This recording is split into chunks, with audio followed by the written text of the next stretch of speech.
সালামু আলাইকুম এভরিওয়ান। সবাইকে আজকে ক্লাসে স্বাগতম। আপনাদের সিভিল ইঞ্জিনিয়ারিং ফাউন্ডেশন কোর্সের প্রথম ননটেক ক্লাস আজকে। এই পর্যন্ত আপনারা অনেকগুলো টেকনিক্যাল ক্লাস করেছেন, তাই ধারাবাহিকতায় একটা নির্দিষ্ট ব্রেক পর পর আপনাদের ননটেক ক্লাসগুলো রাখা হয়েছে। তো আমরা জানি যে সিভিল ইঞ্জিনিয়ারিং রিক্রুটমেন্ট টেস্টগুলোতে টেকনিক্যাল অংশের পাশাপাশিও নন টেকনিক্যাল অংশ একটা significant amount of marks carry করে। তো নটিক অংশে যে সাবজেক্টগুলো এসে থাকে সেগুলো হচ্ছে বাংলা, ইংরেজি এবং সাধারণ জ্ঞান। সাধারণ জ্ঞানের অংশে বাংলাদেশ অ্যাফেয়ার্স, ইন্টারন্যাশনাল অ্যাফেয়ার্স, সাম্প্রতিক অ্যাফেয়ার্স, সাম্প্রতিক বিষয়গুলো মিলিয়ে থাকে। তো আমাদের শুরুর দিকে নটিক লেকচারগুলো হবে বাংলা ভাষার উপরে, দেন বাংলা সাহিত্য, দেন আমরা ইংলিশ গ্রামার সাহিত্য করে জিকে পার্টে যাব। ওকে, খুবই সুন্দরভাবে রুটিনটা সাজানো হয়েছে এবং নির্দিষ্ট ব্রেকে ব্রেকে যে আপনাদের নটেক ক্লাস করানোর পরে এইখানকার যে পড়াগুলো আছে সেগুলো আপনারা কভার করে নিতে পারবেন। এবং অবশ্যই আপনাদের যে মেইন প্রায়োরিটি, আপনারা টেকনিক্যাল অংশে বেশি জোর দিবেন, কিন্তু তার মানে এই না যে আপনি নন টেকনিক্যাল অংশটাকে ভুলে যাবেন। কারণ রিক্রুটমেন্ট টেস্টগুলোতে 0.5 এক মার্কে অনেক বেশি ডিফারেন্স করে দেয়। আর যখন এসব এক্সামে টেকনিক্যাল অংশটা কঠিন হয়, সে অংশে কিন্তু আসলে সেসব পরীক্ষাতে কিন্তু নন টেকনিক্যাল অংশে একটা ডিফারেন্স করে দেয়। যে আপনি যদি নন টেকনিক্যাল অংশে ভালো হন, আপনার যদি ভালো দক্ষতা থাকে, তাহলে কিন্তু কি হয়, যখন কোয়েশ্চেন কঠিন হবে তখন কিন্তু আপনি এগিয়ে যাবেন। ওকে, উইদাউট ফার্দার ডু আমি আমার নিজের পরিচয়টা একটু দিয়ে নিই। আমার নাম রিমন। আমি বুয়েট থেকে সিভিল ইঞ্জিনিয়ারিং কমপ্লিট করেছি। বর্তমানে একটা স্বায়ত্তশাসিত প্রতিষ্ঠানে কর্মরত আছি। এছাড়াও আমার বিগেস্ট হাইলাইট হচ্ছে যে আমি 45তম বিসিএস এ প্রশাসন ক্যাডারে সুপারিশপ্রাপ্ত হয়েছি। সো আমি এই নন টেকনিক্যাল লেকচারগুলোতে আপনাদের সাথে থাকবো, আপনাদেরকে চেষ্টা করব একটা গাইডলাইন দিতে। সো আমি শুরুতেই বলে রাখি, আমাদের নন টেকনিক্যাল সেগমেন্টটার মেইন গোলটা হচ্ছে আসলে যেটা মানে আমি চাইবো যে আপনারা কি পড়বেন, কোথা থেকে পড়বেন, এবং সাথে সাথে আপনারা কতটুকু বাদ দিবেন সেটা আপনাদেরকে আহ, বুঝতে হেল্প করা। একটা বইয়ের মধ্যে আপনাদের অবশ্যই প্রত্যেকের রেফারেন্স বই আছে, বাংলা, ইংরেজি, তারপর সাধারণ জ্ঞানের জন্য।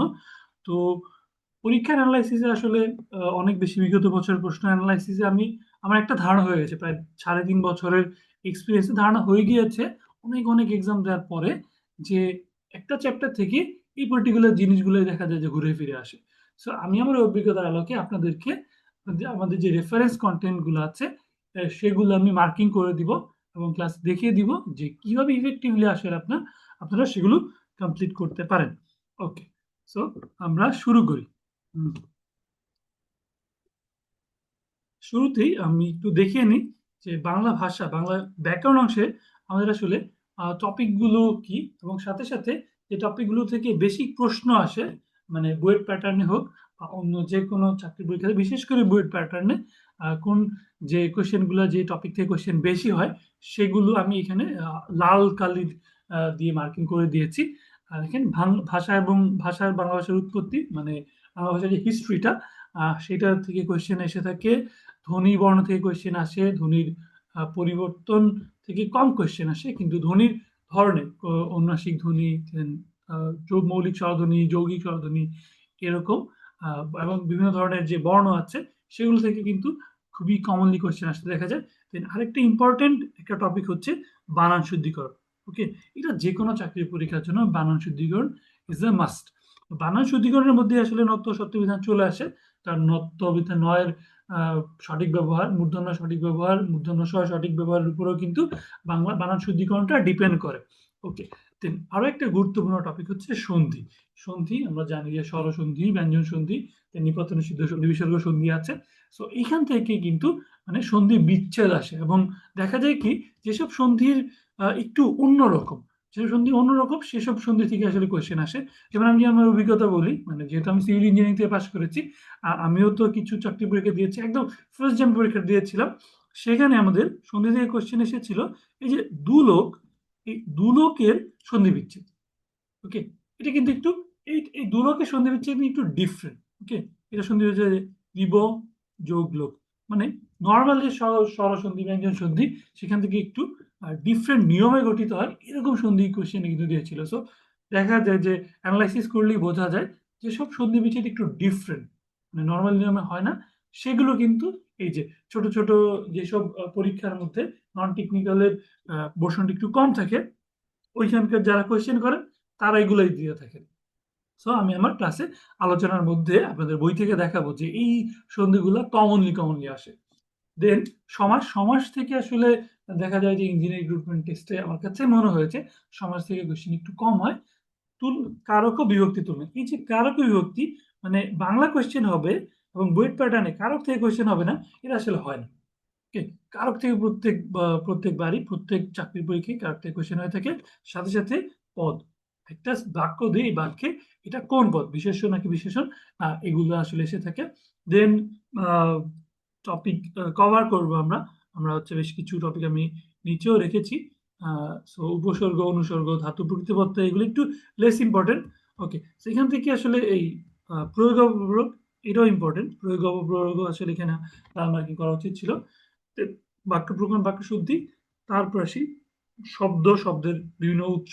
যেমন এই শব্দগুলো কি দেশি নাকি বিদেশি নাকি তদ্ভব নাকি তৎসম, অথবা বিদেশি হলেও কোন দেশি, এই শব্দের যে বিভিন্ন উৎস রয়েছে, শব্দের যে বিভাজন, সেখান থেকে কিন্তু অনেক কোয়েশ্চেন হয়ে থাকে। এরপর দ্বিরুক্ত শব্দের মধ্যে বিভিন্ন রকমের ভাবের প্রকারতা, কি অর্থে দ্বিরুক্ত শব্দ প্রযুক্ত হয়েছে, এগুলো কম আসে বাট আসতে পারে। দেন বিরোচন অংশ, বিরোচন অংশ হচ্ছে নিচে। এর আগে সমার্থক বিপরীতার্থক শব্দ অনেক অনেক অনেক বেশি ইম্পর্টেন্ট। সমার্থক শব্দ, বিপরীতার্থক শব্দ। তো এই অংশটাতে আসলে শব্দের সংখ্যা তো অনেক বেশি, বা একটা শব্দেরই সমার্থক শব্দ অনেক বেশি হয়ে থাকে। কিন্তু দেখা যায় কি অ্যানালাইসিস করলে আসলে বোঝা যায়, যেমন সূর্য যদি আমি বলি, সূর্যের তো অনেক অনেক সমার্থক শব্দ, তাই না?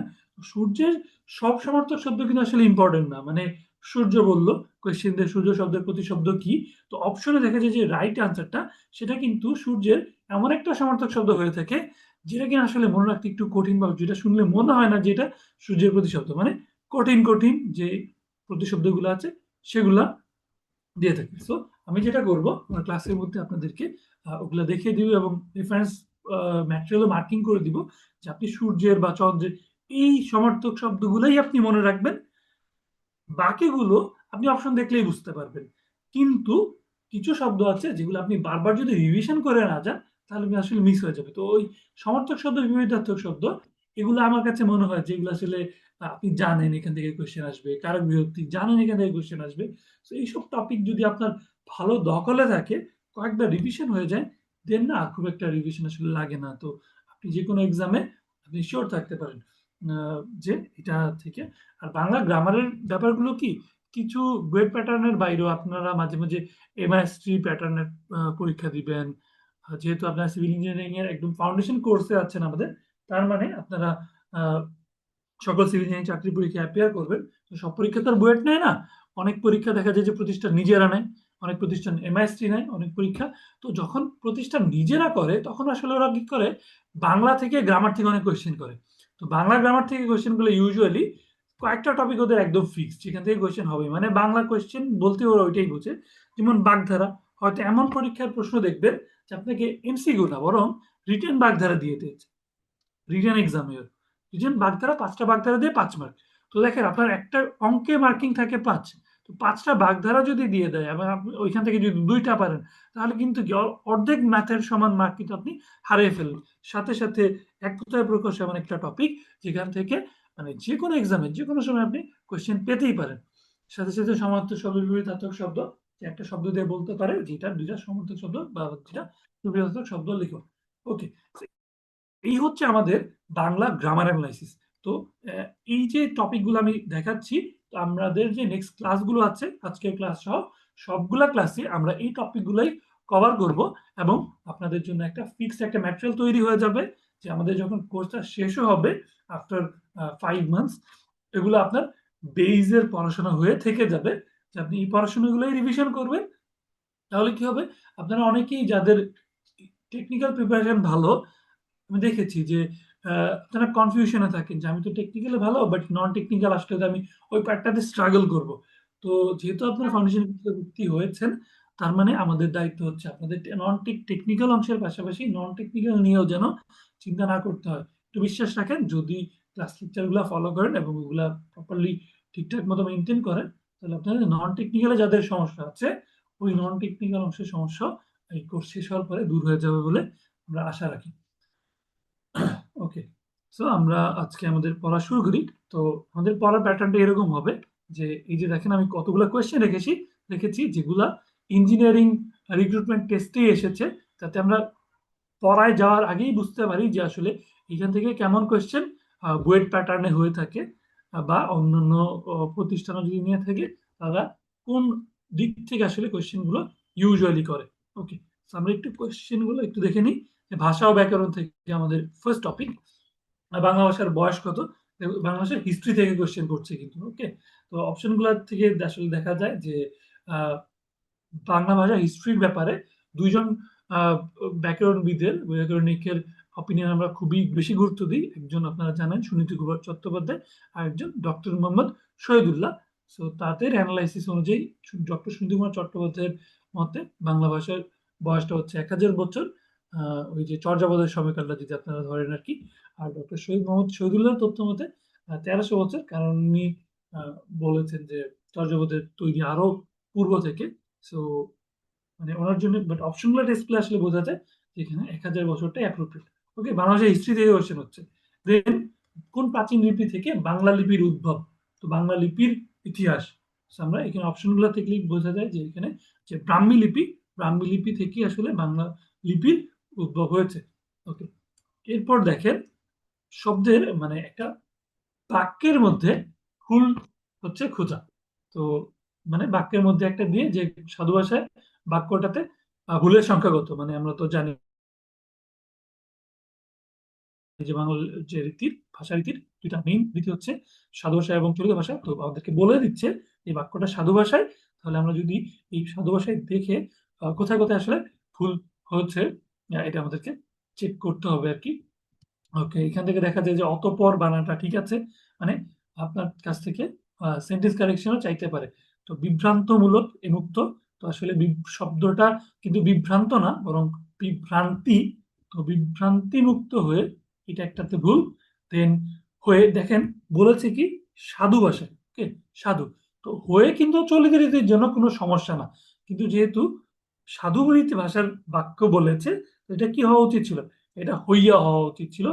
দেন রোগগ্রস্ত পিতা, এটা হচ্ছে রোগ, যদি নর্মালি তো আমরা রোগ বলি, বাট এটা হচ্ছে যদি গ্রস্ত যদি এটার সাথে অ্যাড হয় তাহলে রোগাগ্রস্ত হওয়া উচিত।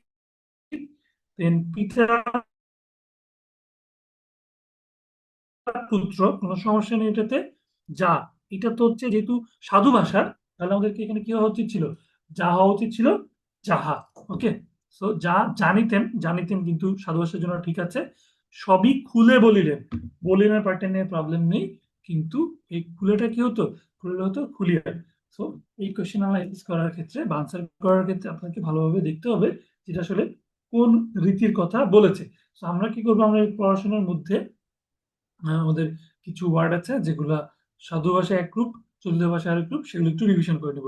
দেন এই যে যেটার কথা আমি মাত্রই বলছিলাম, এই যে 4 নাম্বার দেখেন, অদ্য একটা শব্দ, এটা কোন ভাষা রীতির উদাহরণ?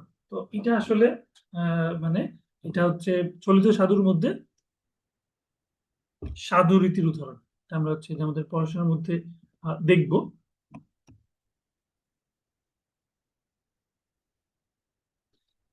যে 5 নাম্বার দেখেন, যে যে কথা একবার জমিয়ে বলা গিয়াছে তাহার পর তা ফেনাইয়া ব্যাখ্যা করা চলে না। এবার দেখেন,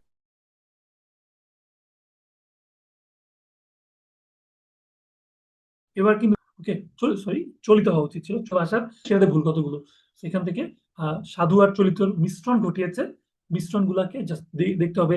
যে কথা একবার জমিয়ে, ঠিক আছে, আহ, বলা গিয়াছে, এটা হচ্ছে গিয়েছে হতো, তাহার পর এটা তারপর হতো, তা ফেনাইয়া ব্যাখ্যা করা চলে না। তার ফেনাইয়া ব্যাখ্যা করা চলে না, ফেনাইয়া কিন্তু এটা স্বাদুলিপি হয়ে গেছে, এ নিয়ে হতো ব্যাখ্যা করা চলে না। তার মানে সেন্টেন্স কারেকশন আসবে এই যে বাংলা যে ভাষার রীতি থেকে। আচ্ছা, এটা খুবই কমন একটা কোয়েশ্চেন এটা। সাধু ভাষা থেকে চলিত ভাষার মধ্যে ডিফারেন্স আসলে কোথায়? সাধু ভাষা চলিত ভাষার ক্ষেত্রে সর্বনাম এবং ক্রিয়াপদের, মানে চলিত ভাষার ক্ষেত্রে সাধু ভাষা থেকে কি হয়?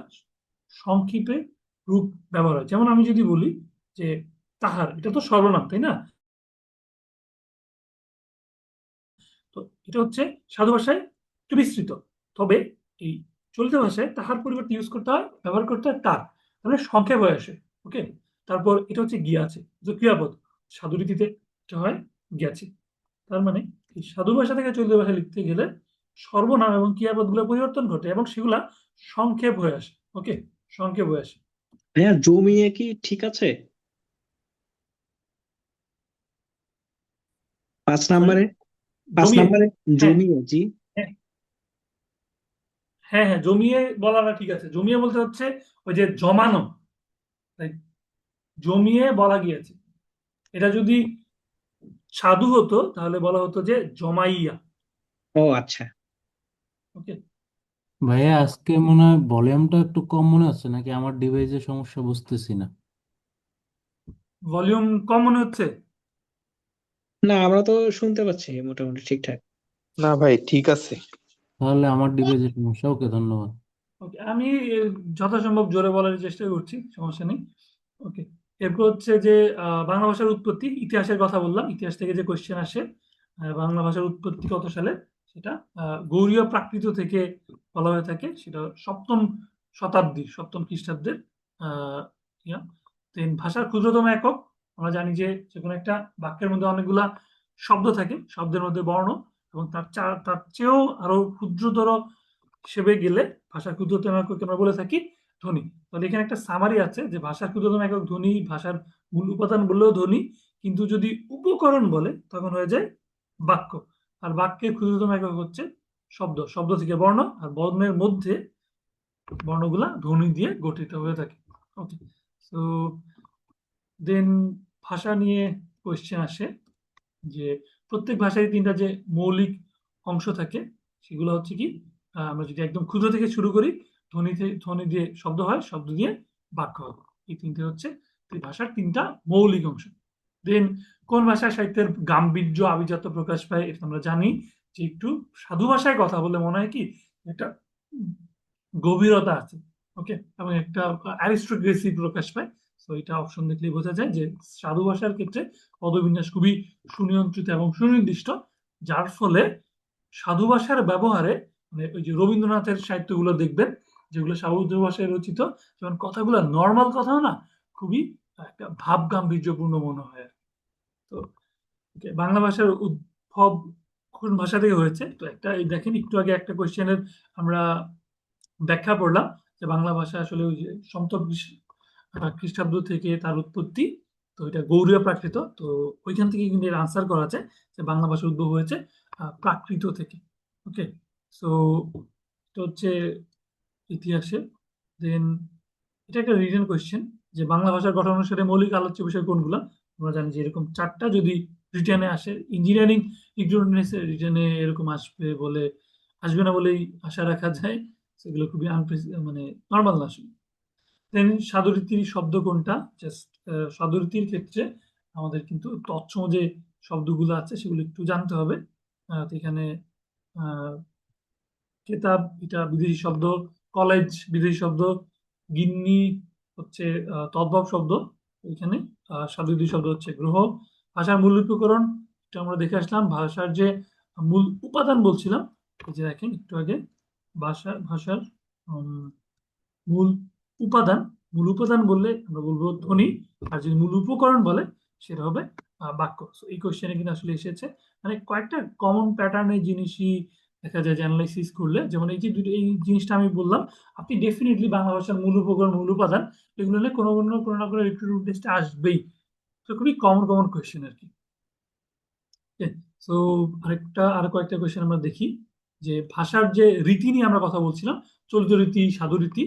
তো এই ভাষার কোন রীতি নাটকের সংলাপ ও বক্তৃতা অনুপযোগী, এটা দেখেন অনেকগুলা, শুধু এখানে না, বিভিন্ন অন্যান্য নন ক্যাডার চাকরির পরীক্ষাও এই কোয়েশ্চেনটা আসে যে সাধু রীতি, সেটাতে যেহেতু গাম্ভীর্য প্রকাশ পায়, মানে একটা ফ্রি ফ্লোয়িং কথার জন্য না, এটা খুব একটা উপযোগী না সাধু রীতির ক্ষেত্রে আসলে, নাটকের সংলাপের জন্য। ওকে, দেন বাকযন্ত্রের অংশ কোনটা, না, গান অবশ্যই বাকযন্ত্রের অংশ না।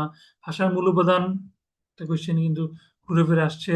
উষ্ণবর্ণ কোনগুলো, আপনাদেরকে আমি বলেছিলাম যে বিভিন্ন রকমের ধ্বনি বর্ণ থেকে কোয়েশ্চেন এসে থাকে, যে কোনগুলো উষ্ণবর্ণ, এই স স স হ। ভাষার মৌলিক অংশ থাকে, আহ প্রত্যেক ভাষায় মৌলিক অংশ থাকে হচ্ছে এখানে অপশনের ক্ষেত্রে দেখেন, কোশ্চেন একটু দেখাই। কোশ্চেনে কিন্তু ছিল তিনটা মৌলিক অংশ। ওকে, তিনটা মৌলিক অংশ বললে এটা। আর ব্যাকরণের তিনটা মৌলিক অংশ যেহেতু কোশ্চেনে বলে দিয়েছিল, বাট অ্যাকচুয়ালি হওয়া উচিত কয়টা? চারটা। ধ্বনি, শব্দ, বাক্য, আর সাথে হচ্ছে অর্থ। দেখেন অপশনে কিন্তু কোথাও অর্থ ছিল না। কোয়েশ্চেন যেমন করেছে, আনসারও কিন্তু ওগুলো ধ্বনি, শব্দ, বাক্য। আর যদি আমার কোয়েশ্চেন আসে এরকম যে মৌলিক অংশ কয়টা, আমি কিন্তু অবশ্যই অবশ্যই চারটা দেখাবো। ওকে, যেমনটা এখানকার কোয়েশ্চেন এসেছে যে প্রত্যেক ভাষার মৌলিক অংশ কয়টা। অপশনে 3 আছে, 4 আছে, বেস্ট আনসার কিন্তু 4, কারণ এই যে অর্থ কিন্তু অবশ্যই আছে। আর যদি কোশ্চেনে যে ওরকম বলে তিনটা মৌলিক অংশ কোনটা, তাহলে আপনি দেখবেন যে চারটার মধ্যে ধ্বনি, শব্দ, বাক্য, অর্থ, এই চারটার মধ্যে যে কোনো তিনটা অবশ্যই কোনো একটা অপশনের মধ্যে থাকবে। দেন বাংলা ভাষার ব্যঞ্জনবর্ণ কয়টা, এটা তো আমরা ছোটবেলা থেকে পড়ে আসছি। দেন ইঙ্গিতময় অর্থপূর্ণ ভাবঘন বাক্যকে সম্প্রসারিত করার নাম কি? একটা লাইন বা কোনো একটা কথা বলা থাকে, সেটাকে আমরা টেনে টেনে বড় করি, অবশ্যই ভাব সম্প্রসারণ। দেন বিসর্গ নিচের কোন বর্ণ থেকে এসেছে? এই বিসর্গ হচ্ছে হ থেকে এসেছে। তো ছন্দ, ছন্দের প্রকারভেদ ঠিক মানে ভাষার মধ্যে আমরা যদি বলি আর কি, যে স্বরবৃত্ত, ছন্দ, মাত্রাবৃত্ত, অক্ষরবৃত্ত, এটা হচ্ছে আমাদের বাংলা ইয়ার ক্ষেত্রে বা কবিতার ক্ষেত্রে। দেন বাংলা ভাষা আবিষ্কার হয়েছে কোন শতাব্দীতে? এটা ওই সপ্তম খ্রিস্টাব্দ, আর হচ্ছে মানে অষ্টম শতক আর কি, শতাব্দীর কথা যদি আমরা বলি এইটা। Then সাধু ও চতুরীতির প্রধান পার্থক্য কোথায়? আমরা একটা কোশ্চেনে পড়েছিলাম যে কোন দুইটা অংশ চেঞ্জ হয়ে যায়, সর্বনাম আর ক্রিয়া। সাধু রীতি থেকে যখন চৈত্র রীতিতে আমরা আসবো, আর চলীয় রীতি থেকে সাধু রীতিতে যাব, তখন কিন্তু এই ক্রিয়াপদ আর সর্বনাম পদ কিন্তু চেঞ্জ হয়ে যায়, এবং সাধু রীতিতে যেটা বিস্তৃত, সেখানে চৈত্র ক্ষেত্রে সেটা একটু সংক্ষিপ্ত হয়ে যায়। দেন সাধু রীতির উদাহরণ থেকে কোশ্চেন আসে যে এমন একটা সেন্টেন্স যেখানে সবগুলো ঠিকঠাক মতো আছে, হাঁসগুলো নদীতে সাঁতার কাটছে, তো হচ্ছে মানে এই কাটছে, এটা সংক্ষিপ্ত রূপ, চলিত রূপ। তারপর হাঁসগুলো, খেয়াল করেন, হাঁসগুলো নদীতে সাঁতার কাটছে, দুইটা পার্ট আসলে আমাদের দেখতে হবে। তো সাধুরীতির ক্ষেত্রে গুলু হচ্ছে চলিত, গুলু হচ্ছে চলিত, আর এই গুলুর সাধু ফর্ম হচ্ছে গুলি। এরকম শব্দের সাধু ও চলিত ফর্ম কিন্তু আমাদেরকে দেখতে হবে। দেখেন হয়তো এই যে অদ্য শব্দটা এসেছিল কোন রীতির, সেটা জানতে হবে। তারপর বাক্যে যখন ব্যবহৃত হবে কোনটা সাধু রীতি কোনটা চলিত রীতি শব্দগুলো, সেগুলো আমাদেরকে নর্মালি জানলে যে এখান থেকে সাধু রীতি চলিত রীতি থেকে যে কোশ্চেনে আসুক না কেন আনসার করতে পারবো। সো সঠিক উত্তর হচ্ছে যে গুলুর জায়গায় গুলি, এবং কাটছে এটার চলিততে কাটছে, আর সাধু রীতিতে সেটা হচ্ছে কাটিয়েছে, বিস্তৃত রূপ। ওকে, রূপতত্ত্বের অপর নাম কি? মানে বাংলা ভাষার ব্যাকরণের ক্ষেত্রে আলোচ্য বিষয় চারটা, তার মধ্যে একটা হচ্ছে শব্দতত্ত্ব, যার অপর নাম হচ্ছে রূপতত্ত্ব। দেন আমরা আসি বিসিএস প্রিলির কোশ্চেনে। তো দেখা যায় যে ইঞ্জিনিয়ারিং রিক্রুটমেন্ট টেস্টের ক্ষেত্রে তাদের যেহেতু মেন প্রায়োরিটি থাকে কি, মেন প্রায়োরিটি থাকে হচ্ছে ইঞ্জিনিয়ারিং কোশ্চেন গুলাই। তো ব্যাকরণের ক্ষেত্রে বা ভাষার ক্ষেত্রে বিসিএস প্রিলির কোশ্চেন কপি করার কিন্তু একটা বিশাল প্রবণতা রয়েছে। তো এই জন্য আমি রেফারেন্স বইয়ের কথা বলবো। বিসিএস প্রিলির কোশ্চেন সলভ করা, বিসিএস প্রিলির কোশ্চেন পাওয়া যায় দশম বিসিএস থেকে এখন পর্যন্ত 49তম বিসিএস হয়েছে। এই দশম থেকে 49তম বিসিএস এর সকল বাংলা এবং ইংরেজি, সাথে সাথে জিকে কোশ্চেন অবশ্যই অবশ্যই সলভ যদি আপনারা করে ফেলতে পারেন, তাহলে দেখবেন যে পরীক্ষার মধ্যে গিয়ে আপনারা কোশ্চেন ডিরেক্ট কমন পাচ্ছেন নন টেকনিক্যালি।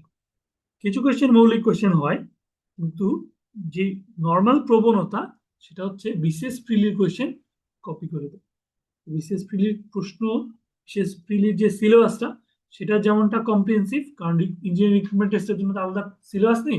বিসিএস প্রিলির যে সিলেবাস বাংলার জন্য, ইংরেজির জন্য, বাংলাদেশ অ্যাফেয়ার্স, ইন্ডিয়ান অ্যাফেয়ার্স এর জন্য, সেই সিলেবাসটা ইঞ্জিনিয়ারিং রিক্রুটমেন্ট টেস্টের যে নন টেকনিক্যাল তার জন্য অ্যাপ্লিকেবল।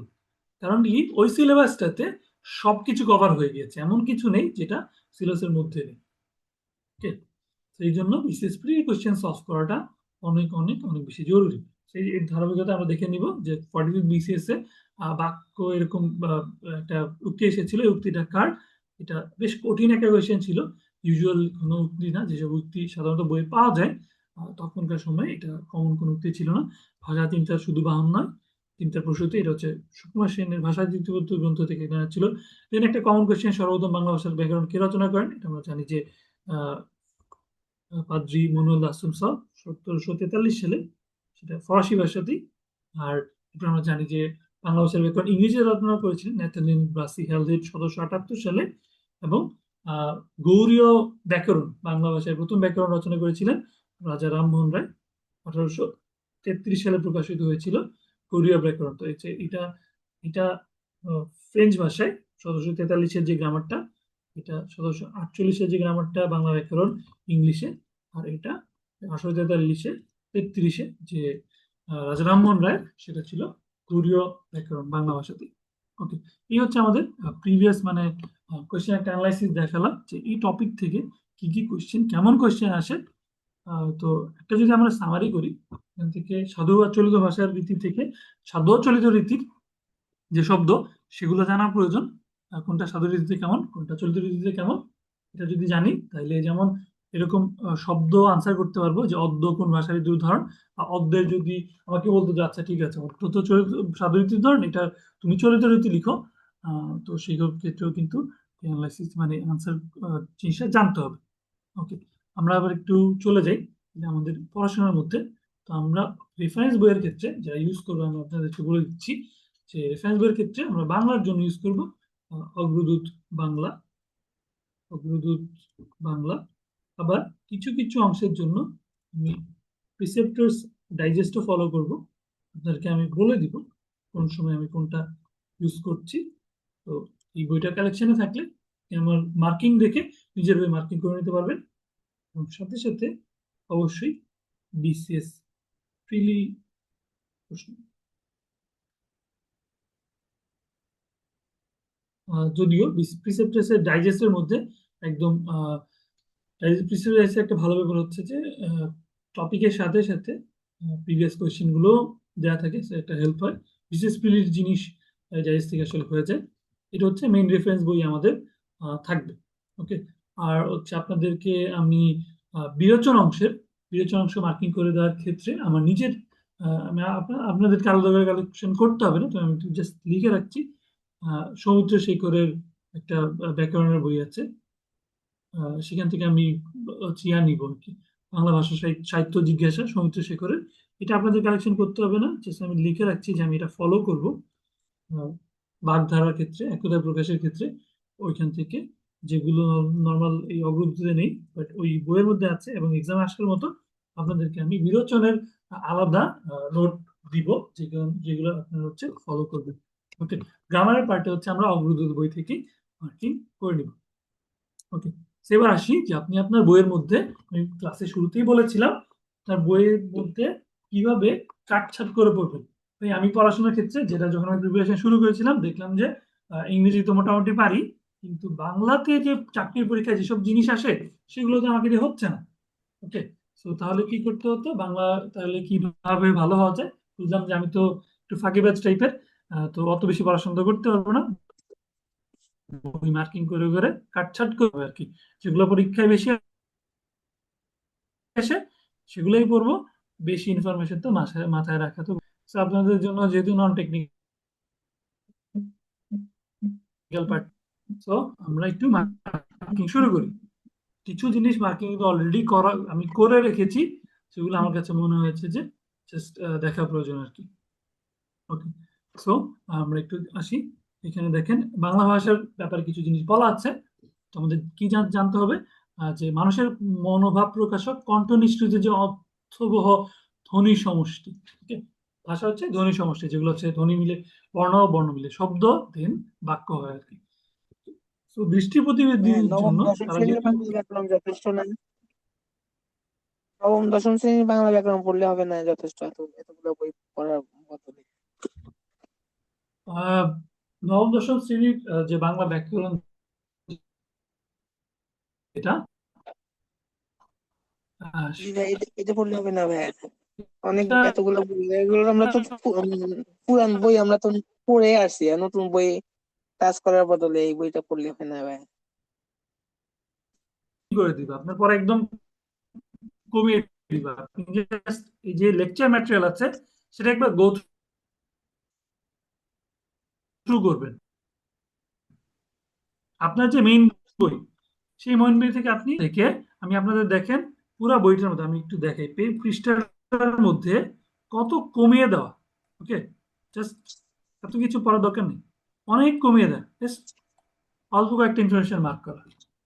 এবং মার্ক করা জিনিস দেখেন, যেগুলো এই যে আপনাদেরকে কোয়েশ্চেন অ্যানালাইসিস দেখালাম, সেগুলোই কিন্তু এই যে দেখেন একটা টেবিল, এই টেবিলের মধ্যে ইনফরমেশন কয়টা, 3 3 6টা, মার্কিং করা কয়টা, জাস্ট 2টা। তো আপনার প্রিপারেশনটা, যেটা আপনি নবম দশম শ্রেণীর ব্যাকরণ বই পড়েন, সেটা অবশ্যই আপনার রেফারেন্স বই। কিন্তু আপনি তো এই কোর্সে ভর্তি হয়েছেন, আপনার প্রিপারেশন যাতে আমরা 100% কমপ্লিট করে দিই। 100% কমপ্লিট করে দেওয়ার পার্ট হিসেবে আমি আপনাকে বলছি যে প্লিজ বিয়ার উইথ মি। আমি যে রেফারেন্স জিনিসটা থ্রু করবেন। ওকে,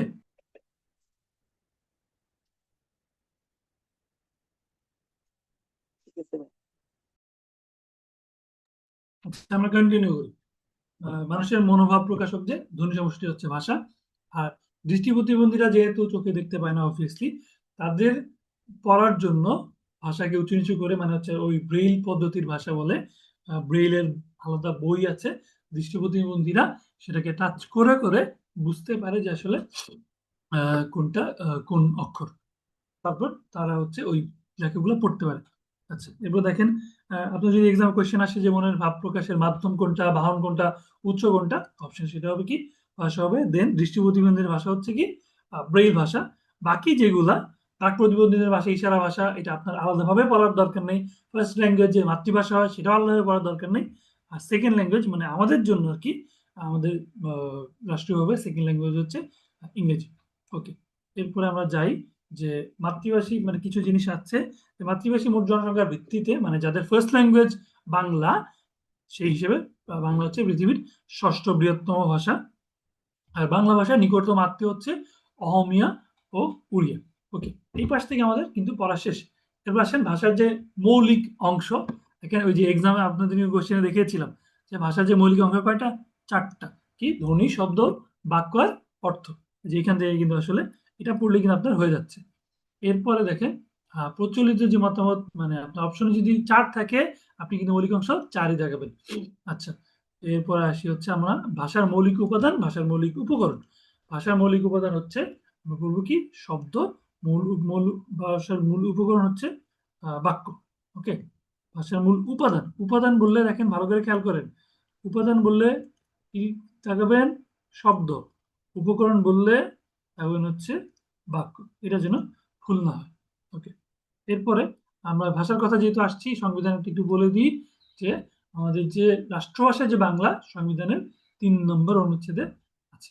ওকে, সো আমরা তাহলে নিচে যাই।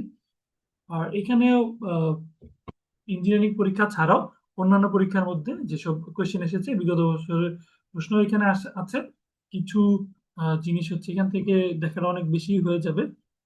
সো প্রিভিয়াস কোয়েশ্চেন জাস্ট রাখা হয়েছে আর কি আপনাদের জন্য। আমি একটু মার্কিং করে দিই কয়েকটা কোয়েশ্চেন যেগুলো খুব খুব ইম্পর্টেন্ট আর কি।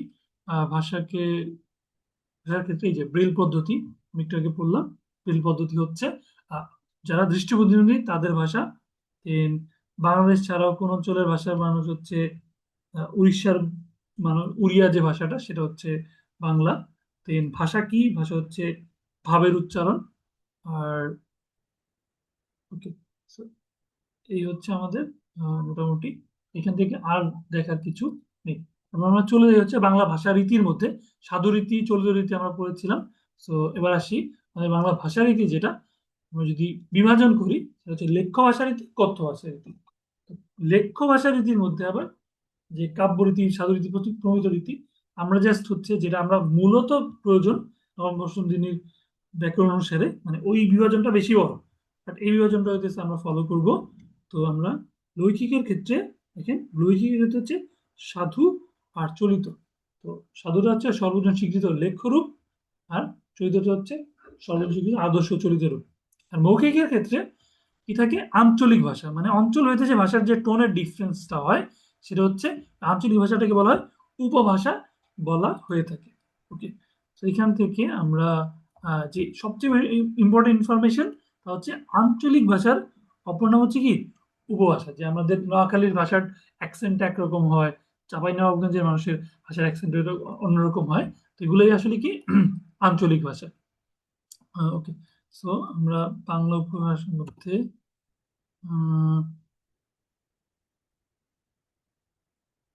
ইম্পর্টেন্ট ইনফরমেশন, যে বাংলা ভাষার ইতিহাসের কথা বলছিলাম। বাংলা ভাষার সবচেয়ে আদি নিদর্শন কোনটা, সেটা হচ্ছে চর্যাপদ, এবং সেটা কিন্তু লিখিত রূপে আছে।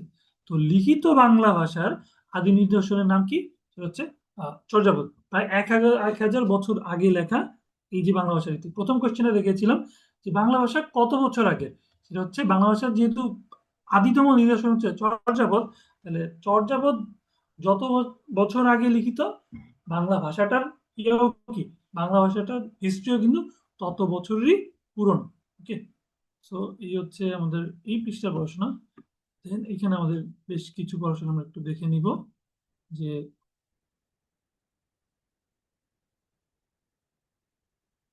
প্রমিত রীতি বা চলিত ভাষা। চলিত ভাষার অন্যতম বৈশিষ্ট্য কি, সেটা প্রমিত উচ্চারণ, মানে নিয়ম মেনে।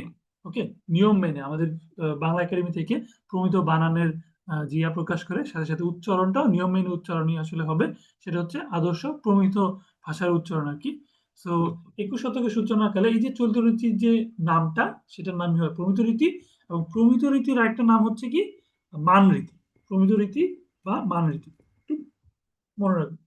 এইখান থেকে আমরা জাস্ট কিছু ইনফরমেশন দেখে নিব, যে সাধু ভাষার জনক বা বাংলা গদ্যের জনক হচ্ছে ঈশ্বরচন্দ্র বিদ্যাসাগর। তার আরো একটা কন্ট্রিবিউশন কি, তিনি বাংলা লেখ্যরীতিতে, বাংলা ভাষার ক্ষেত্রে, বাংলা ভাষার লিখিত রীতির ক্ষেত্রে প্রথম কি করেন, উনি কিন্তু জ্যোতি চিহ্নের প্রয়োগ করেন। ওনার যে গদ্যগুলো আছে তার মধ্যে সর্বপ্রথম উনি জ্যোতি চিহ্নের প্রয়োগ করেন, যাতে ভাষার মধ্যে শৃঙ্খলতা চলে আসে। এছাড়াও প্রমোদ চৌধুরী, তার অনেক বড় বড় কন্ট্রিবিউশন আছে, যে উনি হচ্ছে চলিত রীতির, মানে প্রমোদ চৌধুরীর সাথে প্রমোদ চৌধুরী যেখানে চলিত রীতির প্রথম করেছিলেন, মানে ব্যবহারটা শুরু করেছিলেন, প্রমোদ চৌধুরীর সাথে একটা পত্রিকার নাম জড়িত। আমাকে কে বলতে পারবেন এই প্রমোদ চৌধুরীর সাথে সংশ্লিষ্ট পত্রিকাটার নাম কি? এনিওয়ান? সবুজ পত্র। সবুজ পত্র। সবুজ পত্র প্রকাশ হয়েছিল প্রথম কবে থেকে? 14 সালে, 1914। 1914, ইয়েস। সবুজ পত্র, এই সবুজ পত্র পত্রিকাতেই যে চলিত রীতিতে উনি হচ্ছে, এবং প্রমোদ চৌধুরীর যে সবুজ পত্রের চলিত রীতির প্রয়োগটা, এরপর কিন্তু রবীন্দ্রনাথ কিন্তু সেটা দ্বারা প্রভাবিত হয়ে কিন্তু রবীন্দ্রনাথ ঠাকুরও চলিত রীতিতে কিন্তু লেখা শুরু করেছেন। এই জন্য দেখবেন রবীন্দ্রনাথের কিছু উপন্যাস তো অবশ্যই সাধু রীতির, কিছু উপন্যাস কিন্তু চলিত রীতিরও রয়েছে। ওকে, এরপর হচ্ছে প্রথম সাধু ভাষা প্রয়োগ করেন কে, রাজা রামমোহন রায়। এবং বেদান্ত গ্রন্থে উনি এটা প্রথম সাধু ভাষা পরিভাষা প্রয়োগ করেছিলেন। আচ্ছা, এরপর এর সাথে সাথে হচ্ছে আর একটা ইম্পর্টেন্ট ইনফরমেশন আপনাদেরকে দিয়ে রাখি, যে লিঙ্গুইস্টিক সার্ভে অফ ইন্ডিয়া, এই বইটার নাম একটু মনে রাখবেন। এটা করেছিলেন কি, এটা করেছিলেন ব্রিটিশ নাগরিক জর্জ আব্রাহাম গ্রিয়ারসন। উনি যে বাংলা ভাষার ভারতীয়, তখন ভারতীয় উপভাষার ক্ষেত্রে উনি ক্যাটাগরাইজ করেছিলেন, যে বিভিন্ন অঞ্চলে, আমরা যেটাকে দেখলাম আঞ্চলিক ভাষার অপর নাম কি, আঞ্চলিক ভাষার অপর নাম হচ্ছে উপভাষা। তো কোন অঞ্চলে কোন ভাষায় মানুষ কথা বলে, কোন উপভাষা, তার কিন্তু হচ্ছে ভাষার ওই ওই ভাষাগুলোর বংশ পরিচয় কি, বৈশিষ্ট্য কি, এবং সেগুলো কোন কোন অঞ্চলে বলা হয়ে থাকে, সেগুলো চিহ্নিত করে কিন্তু কি করেছেন, আঞ্চলিক ভাষার শ্রেণীবিন্যাস তৈরি করেছিলেন। আপনাদের এখানে মনে রাখতে হবে, লিঙ্গুইস্টিক সার্ভে অফ ইন্ডিয়া কে পরিচিত, কে রচনা করেছিলেন, সেটা হচ্ছে জর্জ আব্রাহাম গ্রিয়ারসন। এবার আসি আমাদের রীতির ক্ষেত্রে, যে বিশেষ্য পদ। দেখেন এখানে যে পৃষ্ঠার মধ্যে দেওয়া আছে, বিভিন্ন পদ সাধু ভাষায় একরকম, চলিত ভাষায় একরকম। যেমন দেখেন জুতা, এটা হচ্ছে সাধু ভাষায়, চলিত রীতিতে কিন্তু জুতো, যদিও আমাদের কাছে মনে হয় যে জুতা, ইউজুয়ালি যে আমরা কথা বলছি জুতা জুতা, সেটা কিন্তু সাধু রীতি, বাট অ্যাকচুয়াল চলিত রীতিতে তা হচ্ছে কি জুতো। দেন সাধু রীতিতে তুলা, চলিত রীতিতে তুলো। আর এরপরে এখানে যে কোশ্চেন দেখেন, সবগুলো পড়ার দরকার নেই, কিন্তু মার্কিং করা আছে, যে সাধু রীতিতে যেটা পূজা, চৌধুরী রীতিতে পুজো, মস্তক, সাধু রীতিতে চৌধুরী রীতিতে মাথা, সাধু রীতিতে হস্ত, চৌধুরী রীতিতে হাত। এবং এগুলা বিশেষণের ক্ষেত্রেও প্রযোজ্য। বর্ণ, গুণ, রঙিন সাধু রীতিতে রঙিন, চৌধুরী রীতিতে শুষ্ক বা শুকনা, সেটা সাধু রীতিতে শুকনো হচ্ছে চৌধুরী রীতিতে। দেন সর্বনামগুলো তো ইউজুয়ালি বোঝা যায়। আর এই অনুসর্গগুলোর ক্ষেত্রে দেখেন এই অদ্য যে কোশ্চেনটা এসেছিল বুয়েটের একটা এক্সামে, অদ্য সেটা হচ্ছে অনুসর্গ বা অব্যয়। সাধু রীতিতে অদ্য, আর চৌধুরী রীতিতে সেটা হচ্ছে আজ। দেন সাধু রীতিতে অদ্যাপি, চৌধুরী রীতিতে আজ ও। নিমিত্ত সেটা কিন্তু সাধু রীতি। আপনার লেখনের মধ্যে নিমিত্ত ব্যবহার করা থেকে বিরত থাকবেন, কারণ ইউজুয়ালি আমরা পরীক্ষার খাতায় কি দিয়ে লিখি? চৌধুরী রীতিতে লিখি। কিন্তু তার মধ্যে যদি চৌধুরী রীতির মধ্যে আপনি নিমিত্ত শব্দটা ব্যবহার করেন, তার মানে আপনি কি করছেন? আপনি কিন্তু চৌধুরী রীতির মধ্যে সাধু রীতি ব্যবহার করছেন। নিমিত্ত চৌধুরী রীতি হচ্ছে জন্য, যদ্যপি সাধু রীতি যদিও হচ্ছে চলিত রীতি। এখানে যেগুলো মার্ক করে দেওয়া আছে সেগুলো আপনারা দেখলেই হবে। যেগুলো মার্ক করা নেই সেগুলো আইদার ইম্পর্টেন্ট না, অথবা সেগুলো আপনি নর্মালি জান। আসিয়া, এসে, এটা আপনার বই থেকে পড়ার কিছু নেই। সো পড়া কমান। ওকে, সো এখানে আমি যদিও দিচ্ছি ম্যাটেরিয়ালস গুলা, কিন্তু সবগুলা কিন্তু ছোট করে দেয়া। সেগুলো আপনি জাস্ট দেখলেই হবে। মার্কিং যেগুলাতে করা আছে সেগুলো আপনি দেখবেন। ওকে, এরপরে এই সাধু আর চৌধুরীর পার্থক্য থেকে বেশ কিছু কোয়েশ্চেন আমরা দেখেছিলাম। যে সাধু ভাষায় ভাবগাম্ভীর্যপূর্ণ ভাষা কোনটা? সেটা হচ্ছে সাধু ভাষা। এবং সাধু ভাষা নাটক আর সংলাপ, নাটকের সংলাপ ও বক্তৃতার জন্য অনুপযোগী। আর সর্বনাম ক্রিয়ার ক্ষেত্রে হচ্ছে সাধু রীতিতে পূর্ণরূপ ব্যবহার করা হয়ে থাকে, আর চৌধুরী রীতিতে সংক্ষিপ্ত রূপ ব্যবহার করা হয়। সংক্ষিপ্ত রূপ সাধু ভাষা রীতিতে পূর্ণরূপ। ওকে, এই হচ্ছে আমাদের এখানকার পড়াশোনা। প্রিভিয়াস কোয়েশ্চেন গুলো দেওয়া আছে। আমরা চলে যাব ব্যাকরণ পার্ট। ব্যাকরণ পার্ট থেকেও কিছু কোয়েশ্চেন আসে, এবং এই পার্টে কিছু ব্যাকরণ সংক্রান্ত বই আছে। ওই বইগুলোর নাম একটু লাগবে। তো ব্যাকরণ শব্দের যে প্রকৃত প্রত্যয় বিভাজন করে বি আ অন। আর এরপরে যেটা দরকার সেটা হচ্ছে বাংলা ব্যাকরণের হিস্ট্রি। বাংলা ব্যাকরণ হিস্ট্রি। তো আমরা কোয়েশ্চেন অ্যানালাইসিস সময় দেখেছিলাম বাংলা প্রথম ব্যাকরণ রচনা করেছিলেন পর্তুগিজ ক্যাথলিক পাদ্রী মানুয়েল দা আসুনসাও। এটা হচ্ছে 1743। তিনি পর্তুগিজ ভাষায় করেছিলেন এটা, পর্তুগিজ। দেন 1778 সেটা হচ্ছে ইংরেজি ভাষায়, ন্যাথানিয়েল ব্রাসিয়ালেড। আর এরপরে 1833-এর কথা বলেছিলাম, হচ্ছে বাংলা ভাষা। ওকে, এইটা প্রথমটা হচ্ছে পর্তুগিজ ব্যাকরণটা সম্পর্কে বলা। পরেরটা দেখেন ন্যাথানিয়েল ব্রাসিয়ালেড, ইংরেজিতে প্রকাশিত। দেন বাংলা ভাষার ক্ষেত্রে বাংলা ভাষার পূর্ণাঙ্গ ব্যাকরণ গ্রন্থ, যেটা 1833 সালে যে বাংলা ভাষায় রচিত প্রথম ব্যাকরণ গ্রন্থ, সেটা গৌড়ীয় ব্যাকরণ। পর্তুগিজের যেটা সেটা হচ্ছে মানুয়েল দা আসুনসাও, যেটা ইংরেজি ন্যাথানিয়েল ব্রাসিয়ালেড। আর যেটা গৌড়ীয় ব্যাকরণ সেটা রাজা রামমোহন রায় রচিত। তো এই তিনটা জিনিস জানলে কিনা আমাদের এই চ্যাপ্টার, এই পৃষ্ঠার পড়াশোনা শেষ। এবার আসি হচ্ছে কতগুলো বই নিয়ে, যে বইগুলা ব্যাকরণ সংক্রান্ত বই যেগুলো আমাদের এক্সামে আসতে পারে, যে কোনটা কি রচনা করেছেন। তো গৌড়ীয় ব্যাকরণের কথা তো বললামই, এটা ইম্পর্টেন্ট। দেন ব্যাকরণ কৌমুদী, এটা ঈশ্বরচন্দ্র বিদ্যাসাগরের, যেহেতু এই জন্য ইম্পর্টেন্ট। দেন সাথে ব্যাকরণ মঞ্জুরি, এইটা আমি আরেকটু কমিয়ে দিই। এই যে দুইটা বই ডক্টর সুরেন্দ্র কুমার চট্টোপাধ্যায়, ODBL, এটা প্রকাশ 1926 সালে, the origin and development of the Bengali language. আর ভাষা প্রকাশ বাংলা ব্যাকরণ। এই দুইটা বইয়ের নাম খুবই খুবই খুবই খুবই ইম্পর্টেন্ট। ওকে, সো বাকি যেগুলো মার্কিং আছে আপনারা স্কিপ করতে পারেন। ডক্টর মোহাম্মদ শহীদুল্লাহ, যেটা ভাষার ইতিবৃত্ত, এইটা এই ধ্বনি বিজ্ঞান ও বাংলা ধ্বনিতত্ত্ব, ডক্টর মোহাম্মদ আব্দুল হাইয়ের অনেক বেশি ইম্পর্টেন্ট একটা নাম। ভাষার ইতিবৃত্ত ডক্টর সুকুমার সেনের। ওকে, এই ব্যাকরণ সংক্রান্ত যে বইগুলোর নাম আমি বলে দিলাম, একবার পড়লেই মনে থাকবে না। ওকে, একটু রিভিশন করবেন এখান থেকে। যে কয়টা বলে দিলাম এর বাইরে আপনারা প্রশ্ন পাবেন না, শিওর থাকে। গৌড়ীয় ব্যাকরণ, ব্যাকরণ কৌমুদী, ব্যাকরণ মঞ্জুরি। সুরেন্দ্র কুমার চট্টোপাধ্যায়ের দুইটা বই, ভাষা প্রকাশ বাংলা ব্যাকরণ, আর হচ্ছে ODBL, original development of the Bengali language. আর যেটাই বললেন না কেন এই ODBL এর কথা কিন্তু ভুলবেন না প্লিজ। ওকে, সো দেন আমাদের পড়াশোনা হচ্ছে এখানকার শেষের পৃষ্ঠা। এবার হচ্ছে অভিধানের এই পার্টটা আমি রেখেছি কি কারণে, অভিধানও আছে কিছু কিছু অভিধান আছে, সেগুলোর নাম একটু মনে রাখতে হবে। আমি একটু লিখে দিচ্ছি যে শব্দমঞ্জুরি, এটা ঈশ্বরচন্দ্র বিদ্যাসাগরের, এটা মনে রাখবেন। আচ্ছা, এই যে বঙ্গীয় শব্দকোষ, এটা হরিচরণ বন্দ্যোপাধ্যায়ের, এটা মনে রাখবেন। ডক্টর হাবিবুর রহমানের যথাশব্দ, এগুলো মনে রাখবেন। এই হচ্ছে এই তিনটা জিনিস মনে রাখলে চলবে। দেন আর হচ্ছে বাংলা ভাষা, ডক্টর মোহাম্মদ শহীদুল্লাহর একটা বই খুবই খুবই ইম্পর্টেন্ট, সংসদেরটা আই উইল সাজেস্ট, এই বাংলা ভাষার আঞ্চলিক ভাষার অভিধান, ডক্টর মোহাম্মদ শহীদুল্লাহ, এইটা। আর হচ্ছে বাংলা একাডেমি আধুনিক বাংলা অভিধান, এইটা সম্ভবত হচ্ছে জামিল চৌধুরী, এই নামটা একটু মনে রাখবেন। তার সাথে সাথে দেখেন প্রমিত বাংলা বানান অভিধান, সেটার সম্পাদনা জামিল চৌধুরী ছিলেন। তো অপশনের দিকে খেয়াল করবেন, বাংলা একাডেমি রিলেটেড যে কোনো কিছু বললে ইউজুয়ালি তার সম্পাদনায় অভিধান সংক্রান্ত সেটা জামিল চৌধুরী হবে। তবে বাংলা একাডেমি যে ব্যবহারিক বাংলা অভিধান, খেয়াল করেন, একটা হচ্ছে আধুনিক বাংলা অভিধান, সেটা জামিল চৌধুরী, যেটা ব্যবহারিক বাংলা অভিধান সেটা হচ্ছে ডক্টর এনামুল হক। তো বেশ কয়েকটা বইয়ের নাম বললাম আমি, একটা হচ্ছে শব্দমঞ্জুরি, বঙ্গীয় শব্দকোষ যথাশব্দ, আর এখান থেকে আর হচ্ছে তিনটা, এই 6টা অভিধানের বইয়ের নাম, আর এখানে কয়েকটা ব্যাকরণের বইয়ের নাম আমি দেখিয়েছি, এগুলো একটু আপনারা দেখবেন। এগুলো একটু রিভিশনের উপর থাকবেন, একটা পেজের মধ্যে আপনার নোট খাতার মধ্যে লিখে ফেলবেন যে ব্যাকরণ সংক্রান্ত এই বইটা ইনি লিখেছেন, আর অভিধান সংক্রান্ত বইগুলো হচ্ছে ইনি লিখেছেন।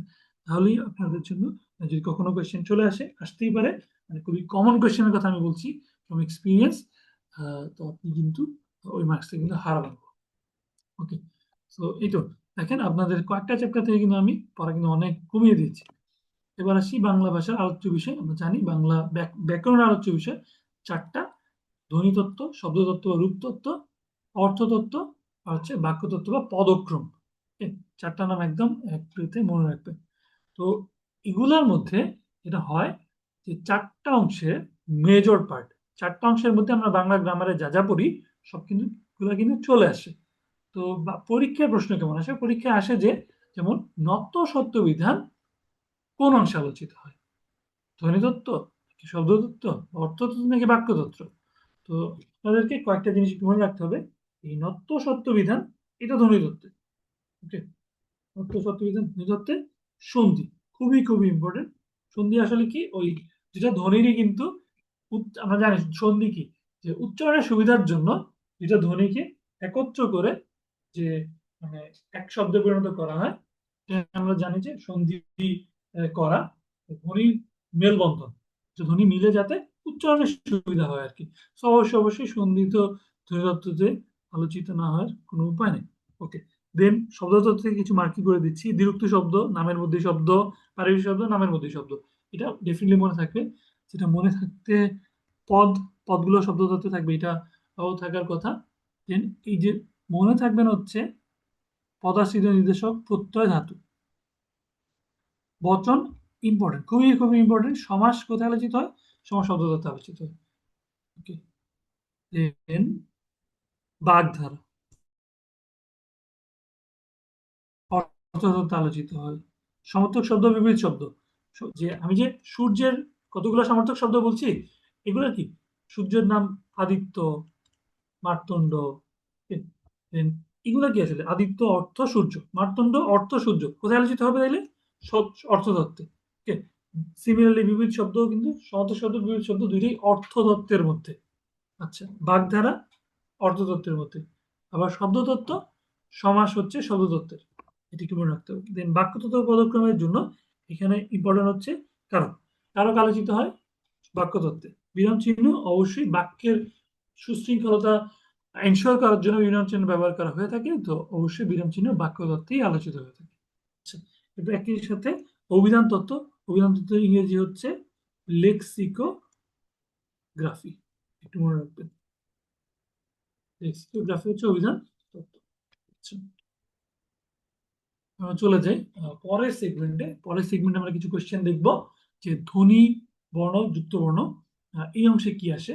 এই অংশে দেখেন কোশ্চেন যদি আমরা দেখি, বাকযন্ত্রের অংশ কোনটা, তো বাকযন্ত্রের অংশের মধ্যে এটা খুব কমনলি আসলে বোঝা যায় কোনগুলা, যেগুলো দিয়ে আমরা শব্দ তৈরি করি। শব্দ তৈরি করার ক্ষেত্রে আমাদের যে শরীরের যে অঙ্গগুলা কাজে লাগে, যেগুলো কাজে লাগে সেগুলো হচ্ছে বাকযন্ত্রের অংশ। তার মধ্যে ষড়যন্ত্র, ফুসফুস, দাঁত সবই হচ্ছে বাকযন্ত্রের অংশ। তারপর ব্রহ্মপুত্র, এটা কিন্তু ক্ষীয় না, এটা হচ্ছে হ যোগ ম, ব্রহ্মপুত্রের এটার যুক্তাক্ষর যেটা, সেটা কোন দুইটা বর্ণরূপ? ধ্বনি। ধ্বনি থেকে কোশ্চেন কেমন আসে? ধ্বনির বিভিন্ন ক্যাটাগরি আমাদেরকে পড়তে হবে। দেখেন এই যে দেখেন কোনটা আসছে, কোন দুইটা মৌলিক স্বরধ্বনি নয়। আমরা জানি স্বরবর্ণ কয়টা? 11টা। তার মধ্যে মৌলিক স্বরধ্বনি আছে 7টা। তার মধ্যে কিন্তু ও, ওই হচ্ছে কি ও যোগী। ওকে, সেটা মৌলিক হলো না। মৌলিকের মধ্যে আছে কি অ, আ, ই, এ, ও, উ এবং এ। আচ্ছা, এরপরে বর্ণ। বর্ণের কথা, বর্ণের মধ্যে বাংলায় আছে কি মাত্রাহীন বর্ণ আছে, মাত্রাযুক্ত আর অর্ধমাত্রা। কোন ক্যাটাগরিতে কোনটা পরে আমাদেরকে কিন্তু জেনে নিতে হবে। ওকে, আমাদের এখানে একটু দেখেন গুণে 10, 18, 50, সো 39। ব্যঞ্জন ব্যঞ্জন বর্ণের 39, স্বরবর্ণের হচ্ছে 11। এই হচ্ছে টোটাল 50। এই 50-এর ডিস্ট্রিবিউশন আমরা করবো কয়টাতে? এই 3টাতে। মাত্রাহীন বর্ণের সংখ্যা অবশ্যই, মাত্রাযুক্ত বর্ণের সংখ্যা হচ্ছে বা পূর্ণমাত্রা, সরি, পূর্ণমাত্রা বর্ণ হচ্ছে 32 সবচেয়ে বেশি অবশ্যই। মাত্রাহীন তারপরে আসে 10টা, অর্ধমাত্রা হচ্ছে 8টা। একটু মনে রাখতে হবে, মাত্রাযুক্ত বা পূর্ণমাত্রার বর্ণ হচ্ছে 32টা, মাত্রাহীন হচ্ছে 10টা, অর্ধমাত্রা 8টা। ওকে, দেন ওষ্ঠবর্ণ কোনগুলা? আগের কোশ্চেন লাইন্স আমরা দেখেছিলাম উষ্ম বর্ণের কথা। তো বর্ণের মধ্যে যেগুলা ডিফারেন্ট ডিফারেন্ট আর কি, তো ওষ্ঠবর্ণ হচ্ছে এই অপশনের মধ্যে প, ফ, ব, ভ। আমরা ক্যাটাগরির ক্ষেত্রে দেখব। দেন কোন দুইটা মূল স্বরধ্বনি না? আচ্ছা, তো মূল স্বরধ্বনি বলতে হচ্ছে মৌলিকের আসলে কথা বোঝানো হচ্ছে। যৌগিক স্বরধ্বনি আছে দুইটা, হচ্ছে ও আর ও। দেন বাংলা স্বরধ্বনিতে মোট কয়টা দীর্ঘ ধ্বনি আছে? সেটা একটু মুখস্থ করার ব্যাপার, যে স্বরধ্বনিতে মোট কয়টা দীর্ঘ বর্ণ আছে, এগুলো উচ্চারণ করতে বেশি সময় লাগে, সেরকম হচ্ছে 7টা। Then, ওই দীর্ঘ ই, দীর্ঘ ই, এগুলো হচ্ছে দীর্ঘ দীর্ঘ বর্ণ। বাংলা স্বরধ্বনিতে কতগুলো দীর্ঘ স্বর আছে? দীর্ঘ বর্ণ, দীর্ঘ স্বর, ওই ওই 7টাই কিন্তু। দীর্ঘ স্বর বললেও 7টা, দীর্ঘ বর্ণ বললেও 7টা। দেন ক্ষীয়, এটা হচ্ছে যুক্ত বর্ণের কোশ্চেন। ক্ষীয় আমরা জানি ক যোগ মূর্ধন্য ষ, এটাই হচ্ছে ক্ষীয়। অর্ধমাত্রা স্বরবর্ণ একটু আগে পড়ে আসলাম। বাংলা স্বর মানে বর্ণগুলোর ক্ষেত্রে টোটাল কিন্তু দেখেন, আমরা টোটাল অর্ধমাত্রা পড়েছিলাম কয়টা? টোটাল অর্ধমাত্রা পড়েছিলাম হচ্ছে 8টা। তার মধ্যে অর্ধবর্ণার, এটা কোশ্চেন দেখে কিন্তু অর্ধমাত্রা স্বরবর্ণ বলেছে। এই 8টার মধ্যে 7টা হচ্ছে ব্যঞ্জনে আছে, একটা হচ্ছে স্বরবর্ণ আছে, যেটা হচ্ছে কি রি। ওকে, দেন বাংলা ব্যঞ্জন ধ্বনি কয়টা? ব্যঞ্জন বর্ণ কিন্তু আসলে হচ্ছে ব্যঞ্জন ধ্বনির কথা বলেছে। ব্যঞ্জন ধ্বনি হচ্ছে, ব্যঞ্জন বর্ণ 39টা, বাট ব্যঞ্জন ধ্বনি হচ্ছে 34টা। দেন ভাষার উপাদান কোনটা? এটা আমরা আগে বলেছি, ভাষার উপাদান হচ্ছে ধ্বনি উপকরণ বললে বাক্য। আচ্ছা, আর ভাষার মৌলিক উপাদান হচ্ছে শব্দ। বাংলা ভাষায় মৌলিক স্বরধ্বনির সংখ্যা কয়টা? মৌলিক স্বরধ্বনি হচ্ছে 7টা। ওকে, দেন ধ্বনি বিপর্যয়টা হচ্ছে ধ্বনির পরিবর্তনের কোশ্চেন। ধ্বনি বিপর্যয় হচ্ছে ব্যঞ্জনের পারস্পরিক অবস্থানের পরিবর্তন। ঠিক আছে, লাফ, এটা একটা উদাহরণ হতে হতো, লাফ, ফাল, এটা হচ্ছে ব্যঞ্জন বিপর্যয়ের, ধ্বনি বিপর্যয়ের উদাহরণ। তো এটার মধ্যে হচ্ছে এটা ইয়া। দেন একই স্বরণের পুরো পুনরাবৃত্তি দূর করার জন্য মাঝখানে কোনো স্বরধ্বনি যদি যুক্ত করা হয়, সেটা বলা হয় অ্যাসিমিলেশন বা অসমীকরণ। সেটা হচ্ছে ধপ চোখ ধপ, ধপা ধপ, এটা বলে। এটা হচ্ছে ধ্বনি পরিবর্তনের কোশ্চেনের কথা বলছি।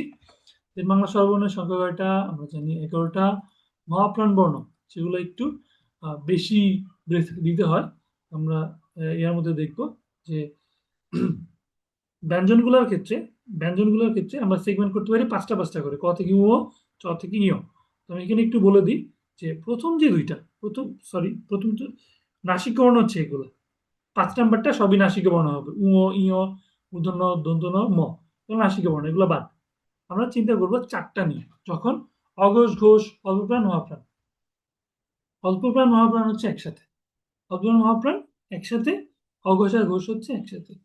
তো এগুলোর ক্ষেত্রে এই 4টা যদি আমরা সাজাই, ক, খ, গ, ঘ, প্রথমটা এবং তৃতীয়টা এগুলো হবে অল্পপ্রাণ, ক, গ, শেষ।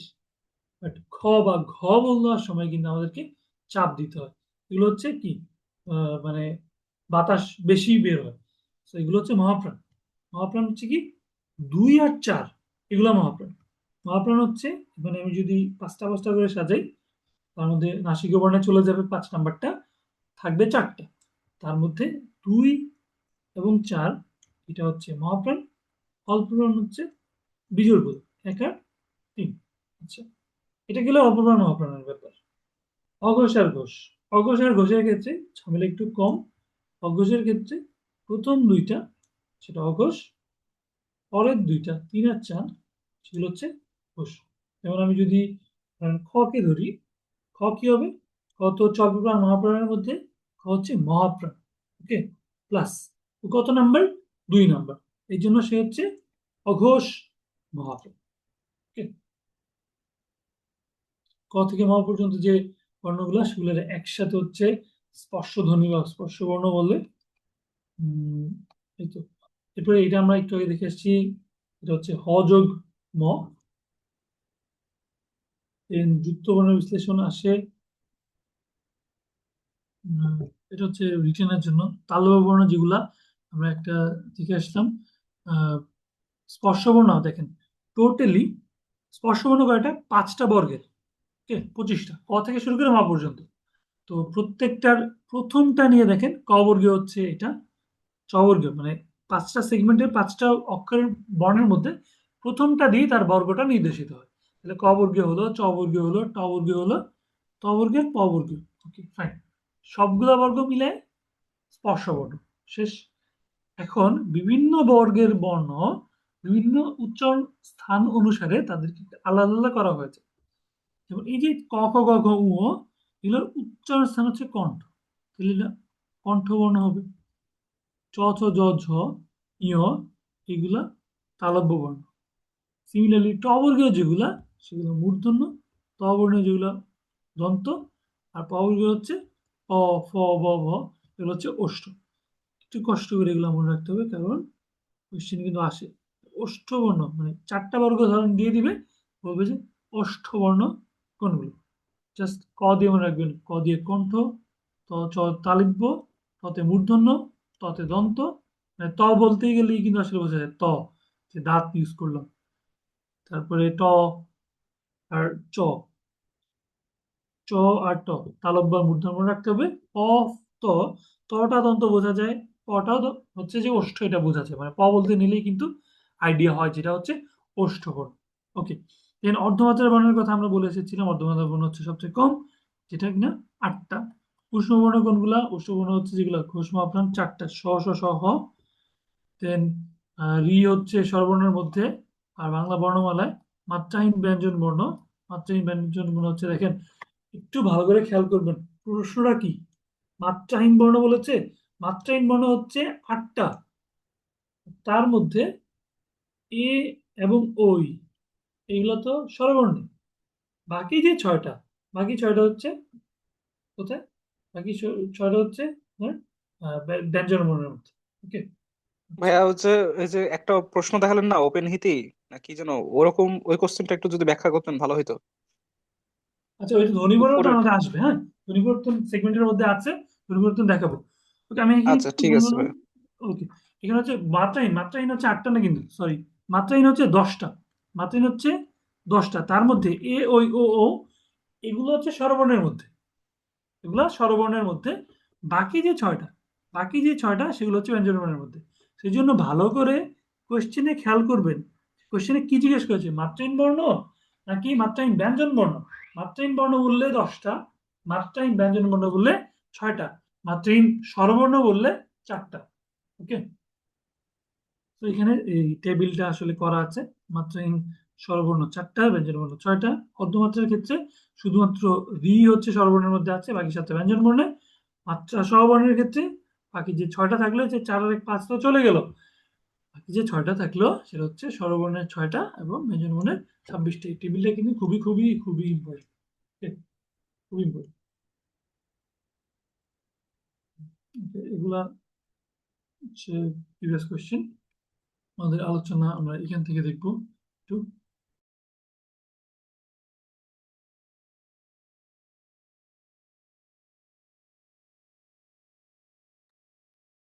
আচ্ছা, এই পৃষ্ঠা থেকে আমাদের খুব একটা পড়াশোনার কিছু নাই, যতটুকু পড়ার মার্কিং করে দেওয়া আছে। বাকযন্ত্রের মধ্যে কি কি থাকে, কোয়েশ্চেন দেখলে বাকযন্ত্র থেকে কোয়েশ্চেন, মানে বাকযন্ত্রের মধ্যে কি কি আছে সেগুলো আই থিঙ্ক খুব ইজিলি বোঝা যায়। কোনটা কথা বলার ক্ষেত্রে ইউজ হয় না সেটা আই থিঙ্ক বই থেকে পড়ার আসলে কিছু নাই। ওকে, সো এরপর ভাষার ক্ষেত্রে ভাষার মূল উপাদানের কথা, যে আমরা ভাষার মূল এককটাই হচ্ছে ধ্বনি, এবং বাংলা ভাষায় মৌলিক ধ্বনি আছে হচ্ছে কয়টা, 37টা। বাংলা ভাষায় মৌলিক ধ্বনি সংখ্যা 37টা। এখানে ধ্বনির চ্যাপ্টারে আসলে নাম্বার দিয়ে আসলে অনেক কিছু, নাম্বার অনেক রকমের ধ্বনির অনেক রকমের number.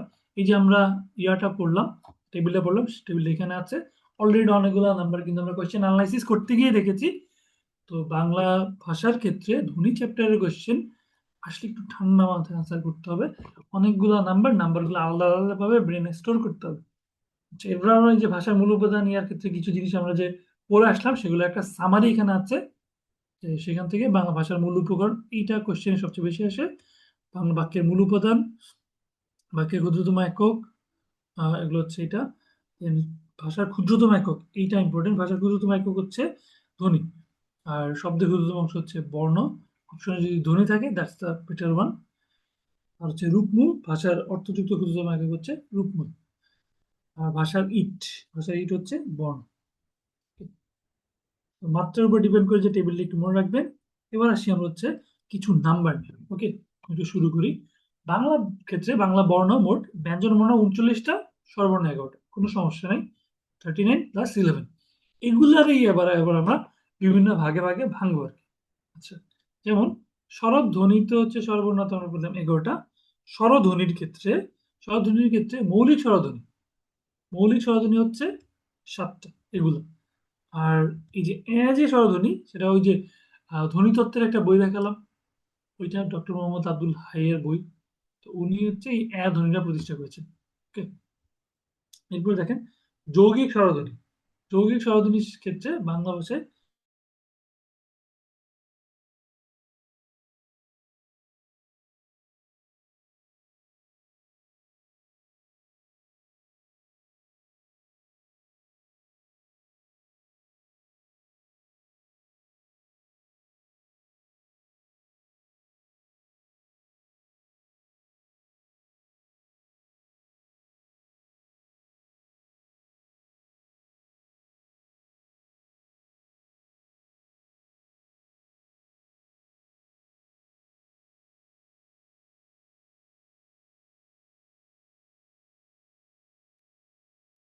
Yeah, we can't hear you.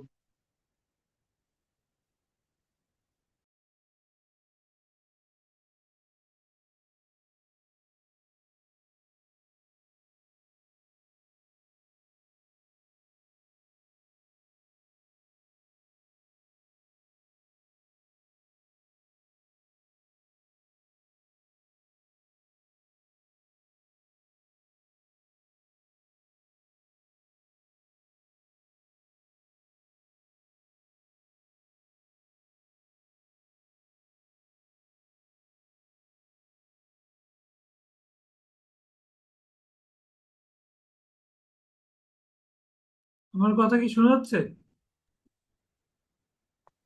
জি জি, এখন শুনতে পাচ্ছি। এখন হ্যাঁ, শোনা আমি একটু যাচ্ছে। ডিসকানেক্টেড হয়ে গিয়েছিলাম। হামিদুল ভাই, আমাকে একটু পোস্ট বানান, স্ক্রিন শেয়ার করতে হবে।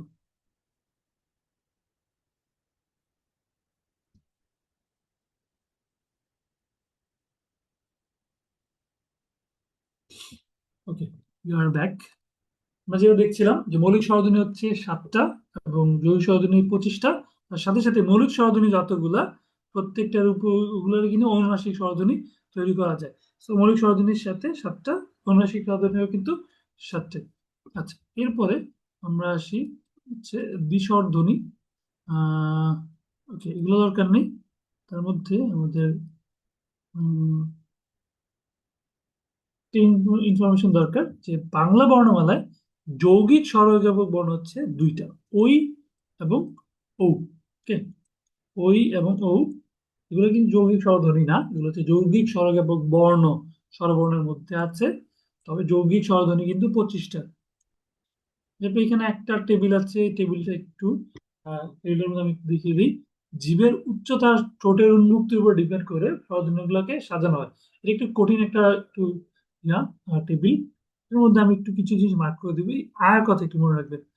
চিন্তা করেন, আয়ের ক্ষেত্রে জীবের উচ্চতা থাকে নিচে এবং ঠোঁটের উন্নতি থাকে সবচেয়ে বেশি, বিবৃত। জাস্ট মনে রাখবেন, হচ্ছে একই সাথে নিম্ন বিবৃত।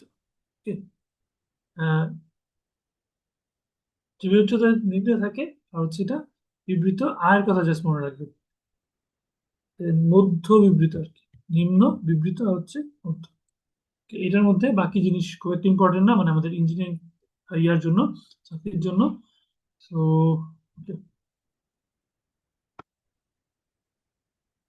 এই পেজ থেকে আর কিছু নাম্বার আমরা দেখে নিব। মৌলিক ব্যঞ্জন ধ্বনি হচ্ছে 30টা, এই ইম্পর্টেন্টটা লাগবে। আর এখান থেকে তেমন কিছু না।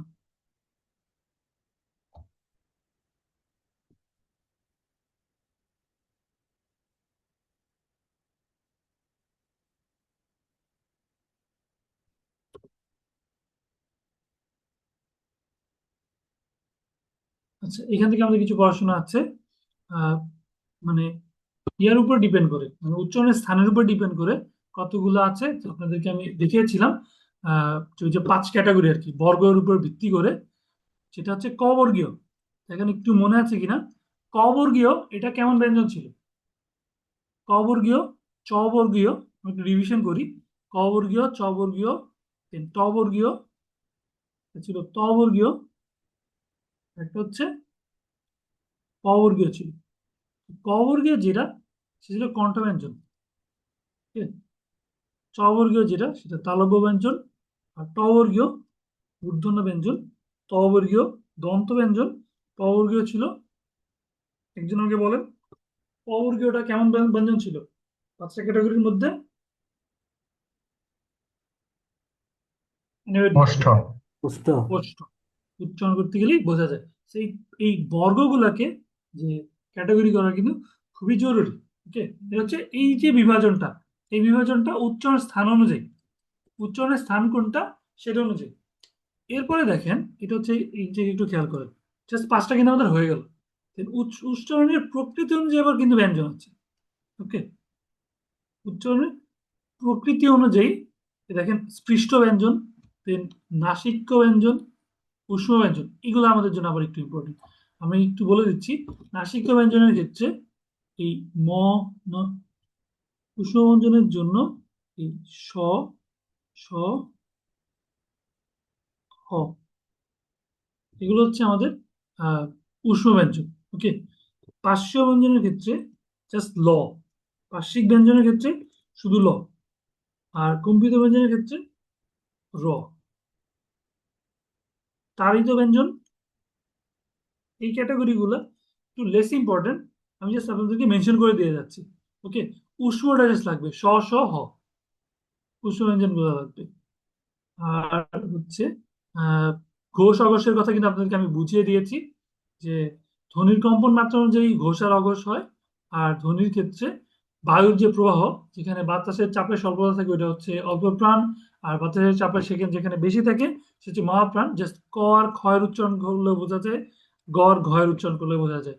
আমি একটু বলেন যে ক এটা কি ঘোষ না অঘোষ, একজন বলেন আমাকে। ক কি ঘোষ নাকি অঘোষ?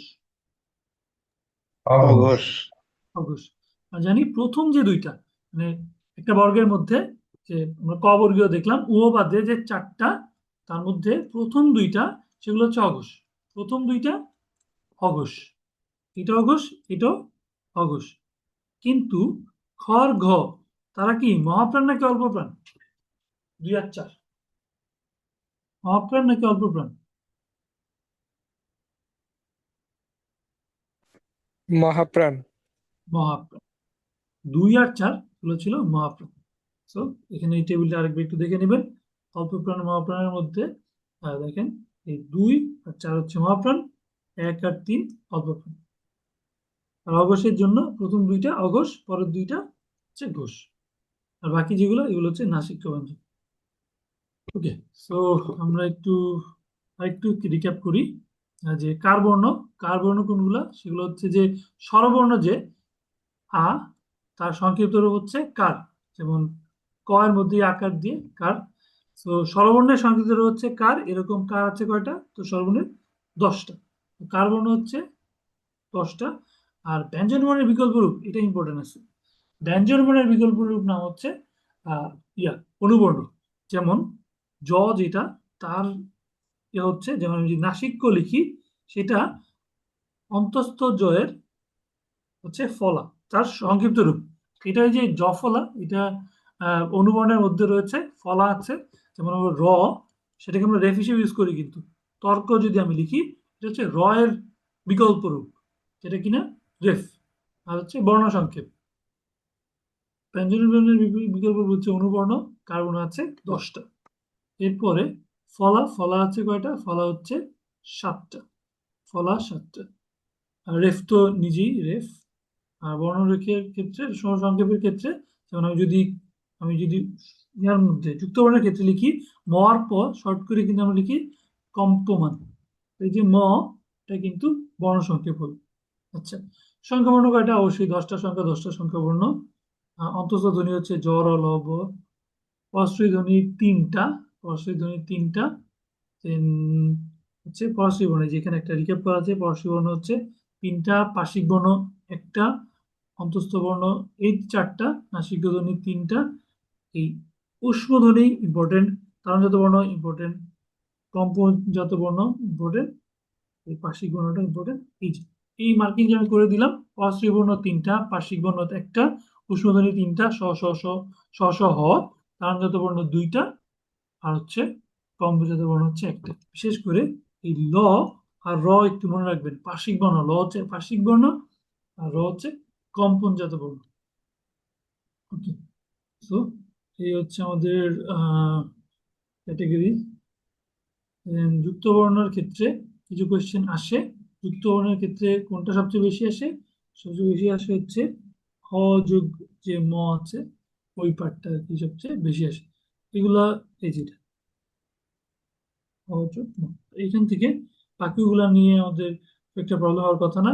যে তৃষ্ণা কৃষ্ণ, সেটা হচ্ছে সযোগ মূর্ধন্য। আর এখান থেকে এটা হচ্ছে জ যোগ ইয়। আর বাকিগুলো আসলে বোঝা যায়। ওকে, এবার একজন বলেছিলেন যে ওই ইয়াটা বোঝাতে, ধ্বনি পরিবর্তনের পার্টটা। ধ্বনি পরিবর্তনের মধ্যে বেশ কয়েকটা জিনিসই আছে ধ্বনি পরিবর্তন অংশে, সেগুলো একটু আমরা ব্রিফলি যাই। ধ্বনি পরিবর্তনের ক্ষেত্রে দেখেন, ধ্বনি পরিবর্তনের ক্ষেত্রে অনেকগুলো ক্যাটাগরি আছে। তার মধ্যে যেটা হতে পারে স্বরাগম, মানে মানে হচ্ছে পরেরটা আগে চলে আসা, মানে স্বরের আগমন, সেটা হচ্ছে আদি স্বরাগম। যদি স্কুল এই ওয়ার্ডটার মধ্যে শুরুতেই যদি একটা স্বরবর্ণ চলে আসে, স্কুল স্টেশনের মধ্যে, বলতে অনেকেই বলতে পারে না, তো সামনে যদি ই চলে আসে, সেটা হচ্ছে আদি স্বরাগম। ঠিক? আদি স্বরাগম। আর মধ্য স্বরাগম যদি আপনার শব্দের মধ্যে যদি আসে, শব্দের মধ্যে যদি আসে, মধ্য স্বরগমের অপর নাম হচ্ছে বিপ্রকর্ষ বা স্বরভক্তি। এইগুলো বেশি ইম্পর্টেন্ট, বিপ্রকর্ষ স্বরভক্তি। ওকে, স্বরগমের ব্যাপারটা বোঝা যায়। আর যদি আপনার অন্তঃস্বরগম যদি হচ্ছে মাঝখানে হয়, এটা অ্যাপোথিসিস। ইম্পর্টেন্ট হচ্ছে অপিনিহিতি। এটা হচ্ছে পরের ইকার যদি আগে উচ্চারিত হয়, যেমন আজি। এটাকে যদি আমি একটু ভাঙি, আ যোগ জ যোগ ই, এইটাকে আমি যদি এভাবে লিখি, হচ্ছে আইস যদি লিখি, সেটা অভিনীতি হবে। ওকে, দেখেন এটা উদাহরণ দেখেন, যেটা পরে আছে, যে স্বরধ্বনি পরে, আজি স্বরধ্বনি জয়ের পরে ছিল যেটা, এখন যদিও কার দেখা যায় যে আগে। ইংরেজিতে আমরা যেভাবে লিখি না, ওইভাবে লিখবি, মানে বাংলা যখন টাইপিং করি, আজি যদি আমি লিখতাম, এভাবে লিখতাম। সো এটাকে আমি ভাঙলে আ যোগ জ যোগী, এই ইটা যখন সামনে চলে আসছে, মানে কি পরের ইকার বা উকার যদি আগে চলে আসে, সেটাকে বলে অপিনিহিতি। ওকে, তো পরের ইকার আগে উচ্চারিত হওয়া হচ্ছে অপিনিহিতি। এটা একটা এক্সাম্পল। অসমীকরণের একটা এক্সাম্পল আমরা দেখেছিলাম, যে পরপর দুইটা একই স্বর যেন বারবার না আসে। এটা এক স্বরের পুনরাবৃত্তি দূর করার জন্য শব্দের মাঝখানে কি আসছে, ধপ যোগ ধপ, তার মধ্যে একটা স্বরধ্বনি আ চলে আসছে, ধপা ধপ টপা টপ, এটা হচ্ছে অসমীকরণ বা যে ডিসিমিলেশন। ওকে, আচ্ছা। দেন স্বরসঙ্গতি ইম্পর্টেন্ট না, তার মধ্যে উম, তারপর হচ্ছে কয়েকটি সমীকরণ। আচ্ছা, ধ্বনি বিপর্যয়। ধ্বনি বিপর্যয়ের ক্ষেত্রে দুইটা ব্যঞ্জন যদি তারা যদি পরস্পর তাদের পজিশনটা কি করে, পজিশনটা যদি রিপ্লেস হয় আর কি, মানে একটা আরেকজনকে যদি পজিশন যদি ইন্টারচেঞ্জ করে, সেটাকে বলে ধ্বনি বিপর্যয়। যেমন এই যে পিশাচ পিচাস, মানে যে যেটা চটা পরে ছিল, চ আগে চলে আসছে, এটা হচ্ছে ধ্বনি বিপর্যয়। এটা একটু দেখতে হবে। ধ্বনি বিপর্যয় মনে রাখবে, লাফ ফাল, এই এক্সাম্পলটা আমি খালি মনে রাখতাম। ধ্বনি বিপর্যয় মানে লাফ ফাল। ওকে, তাই লাফ ফালে কি হয়েছে, পরের যে সেটা সামনে চলে আসছে, সেটা ধ্বনি বিপর্যয়। সমীভবন হচ্ছে দুইটা ভিন্ন ধ্বনি একে অপরের মানে হচ্ছে প্রভাবে অবশিষ্ট সমতা লাভ করলে সেটাকে সমীভবন বলে আর কি। সমীভবনের ক্ষেত্রে দেখেন 3 রকমের সমীভবন আছে। উম, জন্ম, জন্ম হয়েছে জন্ম, কর্ম, কর্ম যেটা আগে নয়ের মতো, ন যোগ ম ছিল, জ যোগ ন যোগ ম, এই যে ন, এটা ময়ের মতো হয়ে গেছে, এটা হচ্ছে প্রগত। কর্ম, ক যোগ র যোগ ম, এই যে রটা পরেরটার মতো হয়ে গেছে, এটা হচ্ছে পরাগত। আর যদি মানে বিদ্যা, বি দ যোগ দ, যেটা জ ছিল, সেটা ডিফারেন্ট কোনো একটা কিছু যদি হয়ে যায়, বিদ্যা থেকে বিদ্যা হয়ে গেল, মানে একটা আরেকটার মতো হলো না, একদম ডিফারেন্ট কিছু যদি হয়ে যায়, সেটা হচ্ছে অনন্য সমীভবন। ওকে, এত ডিটেলসে আসলে দরকার নেই, জাস্ট যদি কি হয়, শব্দ মধ্যস্থ যদি দুটা ভিন্ন ধর্মী একের মতো হয়ে যায়, তাহলে সেটা সমীভবন। ওকে, দেন বিষমীভবন কি, দুইটা সমবর্ণ ছিল, দেখেন এখানে দুইটা ডিফারেন্ট বর্ণ ছিল, একজন আরেকজনের প্রভাবে সমতা লাভ করেছে। বিষমীভবনে দুইটা ছিল সমবর্ণ, ল যোগ ল, লাল। এই লাল যদি এমন হয়ে যায় যে এই ল হয়ে গেল ন, দুইটা একই বর্ণের মধ্যে একটা চেঞ্জ হয়ে গেল, এটা বিষমীভবন। যদি পরপর পাশাপাশি দুইটা ডিফারেন্ট বর্ণ যদি একরকম হয়ে যায়, সেটা সমীভবন।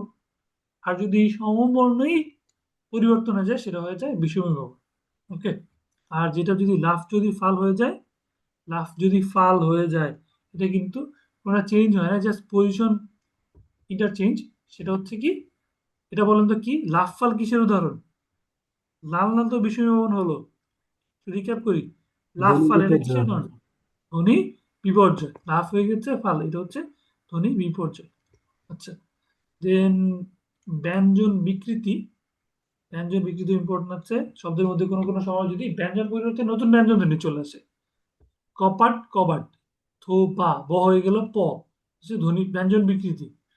আচ্ছা, এরপর এরপর আর ইম্পর্টেন্ট কিছু নাই। তো যেগুলো একটু মার্কিং করলাম একটু রিক্যাপ করি। শুরুতেই এই যে স্বরাগম, মধ্য স্বরাগমের নাম যে বিপ্রয়োগস্য স্বরভক্তি, এটা ইম্পর্টেন্ট। দেন অসমীকরণ, স্বরের পরবর্তী পুনরাবৃত্তি দূর করার জন্য মাঝখানে একটা স্বরবর্ণ যদি আসে, সেটা অসমীকরণ। দেন হচ্ছে আমাদের ধ্বনি বিপর্যয়। ধ্বনি বিপর্যয়ের ক্ষেত্রে যদি পরেরটা যদি আগে চলে আসে, মানে ইন্টারচেঞ্জ করে, সেটা সমীভবন হচ্ছে। পাশাপাশি দুইটা বর্ণ যদি সমতা লাভ করে, সেটা সমীভবন। আর আমরা বিষমীভবন দেখলাম, সমবর্ণের যদি একটা চেঞ্জ হয়ে যায়, দুইটা সমবর্ণের যদি একটা পরিবর্তন হয়, সেটা হচ্ছে বিষমীভবন হয়। আর ব্যঞ্জন বিকৃতির জন্য কি হয়, কোন একটা ব্যঞ্জন একদম ফুললি চেঞ্জ হয়ে যায়, ধোবা হয়ে গেছে থোপা, কবাট হয়ে গেছে কপাট, এটা হচ্ছে ব্যঞ্জন বিকৃতি।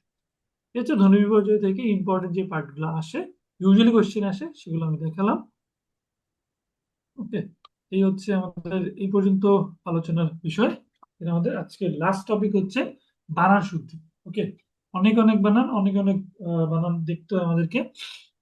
তো তার মধ্যে একটু শর্ট করে দিব আমি, যেগুলা বেশি বেশি ইম্পর্টেন্ট আসে আর কি।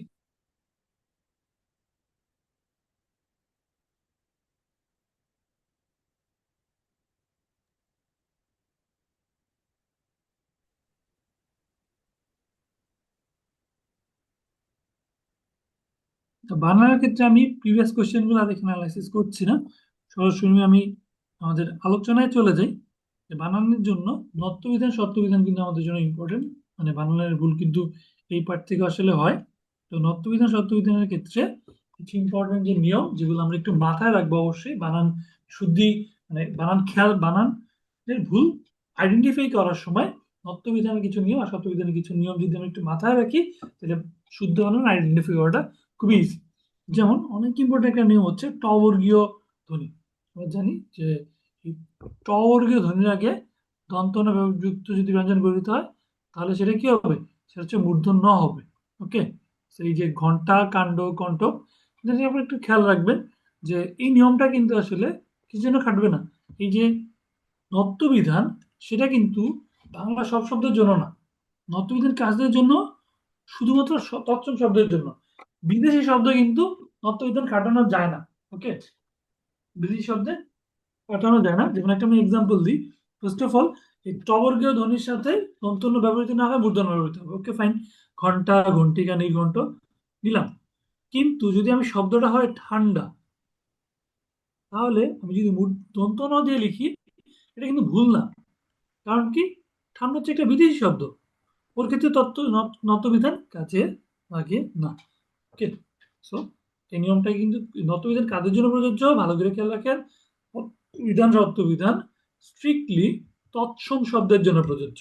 ওকে, এটা এই নিয়মটা আমরা দেখলাম যে টবর্গীয় ধ্বনি কোনগুলা, সেগুলো হচ্ছে ট, ঠ, ড, ড, ট, ঠ, ড, ঢ, এই চারটা। Okay, এরপর আমরা যদি যাই তৎসম শব্দের ক্ষেত্রে, দেখেন রি, র, স এর পরে কি হয়? মূর্ধন্য হয়। রিম, তারপর হচ্ছে হরিণ, তারপর পিশান, এগুলো হচ্ছে কি মানে রি, র, স, তিনটার পরে মূর্ধন্য মূর্ধন্য ইউজ হবে। আচ্ছা, তারপর দেখেন এই যে যেটা বলছিলাম দরুন, এটা একটা ফার্সি শব্দ। এটাতে তো আর মূর্ধন্য ইউজ হবে না বা নত্যবিধান কাজ করবে না। এখানে একটু শব্দগুলো দেখে নেন, অরণ্য, আবরণ, উদাহরণ একটু দেখে যাবেন, এগুলো তৎসম শব্দ।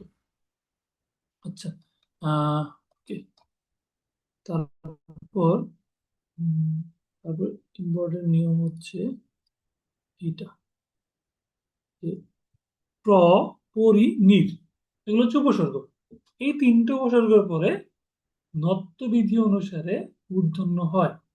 প্র দিয়ে যদি বলি মাথায় আসে প্রণয়, নির্ণয়। আচ্ছা, যদিও এটা রেফের নিয়ম, আসলে নির্ণয় রেফের নিয়ম, বাট আমি উপসর্গ হিসেবে প্রণয়। তারপর হচ্ছে কারণ মৃত্যুর জন্য প্রয়াণ ইউজ হয়। দেন পরির জন্য হচ্ছে পরিণতি,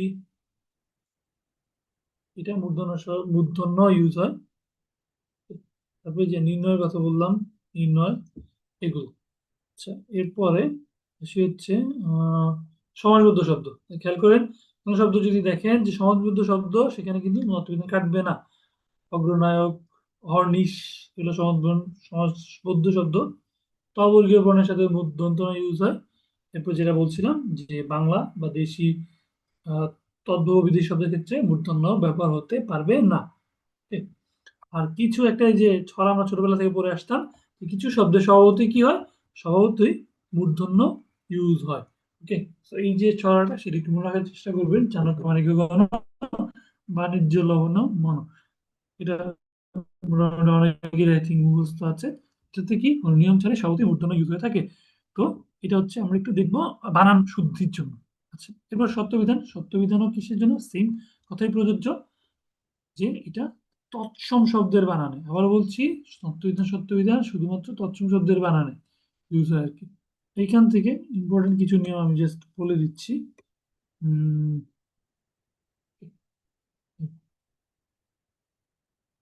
যে রি, র, স, এই রি, র, স এর পরে যেমন মূর্ধন্য ইউজ হতো, তেমনি ভাবে রি, র, স এর পরে মূর্ধন্য স ইউজ হয়, রেফের পরে মূর্ধন্য স ইউজ হয়।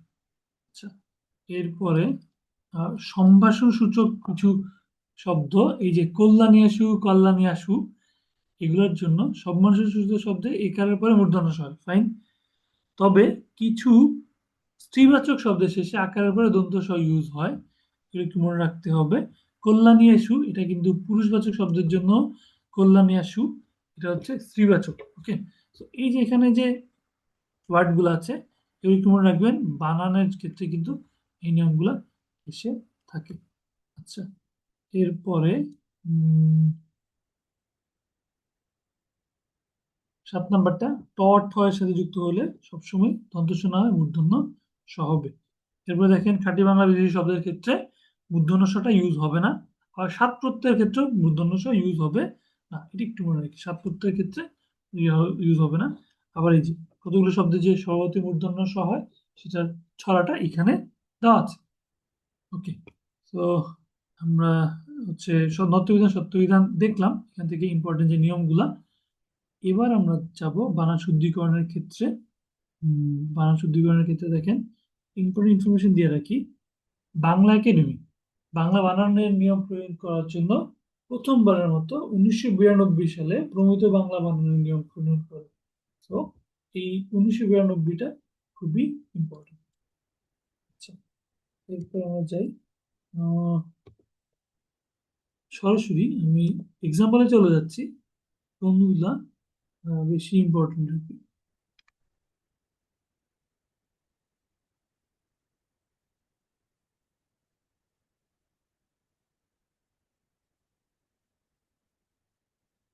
খুবই ইম্পর্টেন্ট একটা নিয়ম। অদ্ভুত ব্যতীত সব ভূতের ক্ষেত্রে কি হবে? উকার হবে। ওকে, উদ্ভূত, পরাভূত, দূরীভূত, কিম্ভূত, অভূতপূর্ব সবই কিন্তু আসলে কি হবে? সব ভূতের ক্ষেত্রেই হ্রস্ব দীর্ঘকারটা ইউজ হবে। শুধু অদ্ভুত এটার জন্য হ্রস্বকার। বাকি যত ভূত আছে উদ্ভূত হচ্ছে কোনো কিছু থেকে জাত হইলে সেটা কি হবে? সেটা হচ্ছে দীর্ঘ উকার হবে। সাথে সাথে দূরীভূত সেটার জন্য দীর্ঘকার হবে। ওকে, চন্দ্রবিন্দু শব্দ যুক্ত শব্দে এই নিয়মটা অত একটা ইম্পর্টেন্ট না।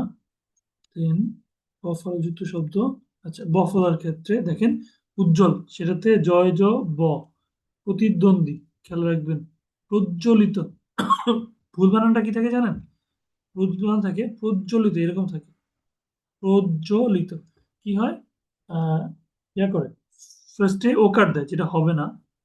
আবার জয় জ ব না, এখানে একটা জ একটা ব, প্রতিদ্বন্দ্বীর ক্ষেত্রে দয়ের নিচে ব। আচ্ছা, রৌদ্রগরোজ্জ্বল আমি ইম্পর্টেন্ট শব্দ মার্ক করে দিচ্ছি যেগুলা বিলে আসে। শ্বশ্রু, শ্বশুর বানান ঠিক আছে। স্বতন্ত্র শিকার,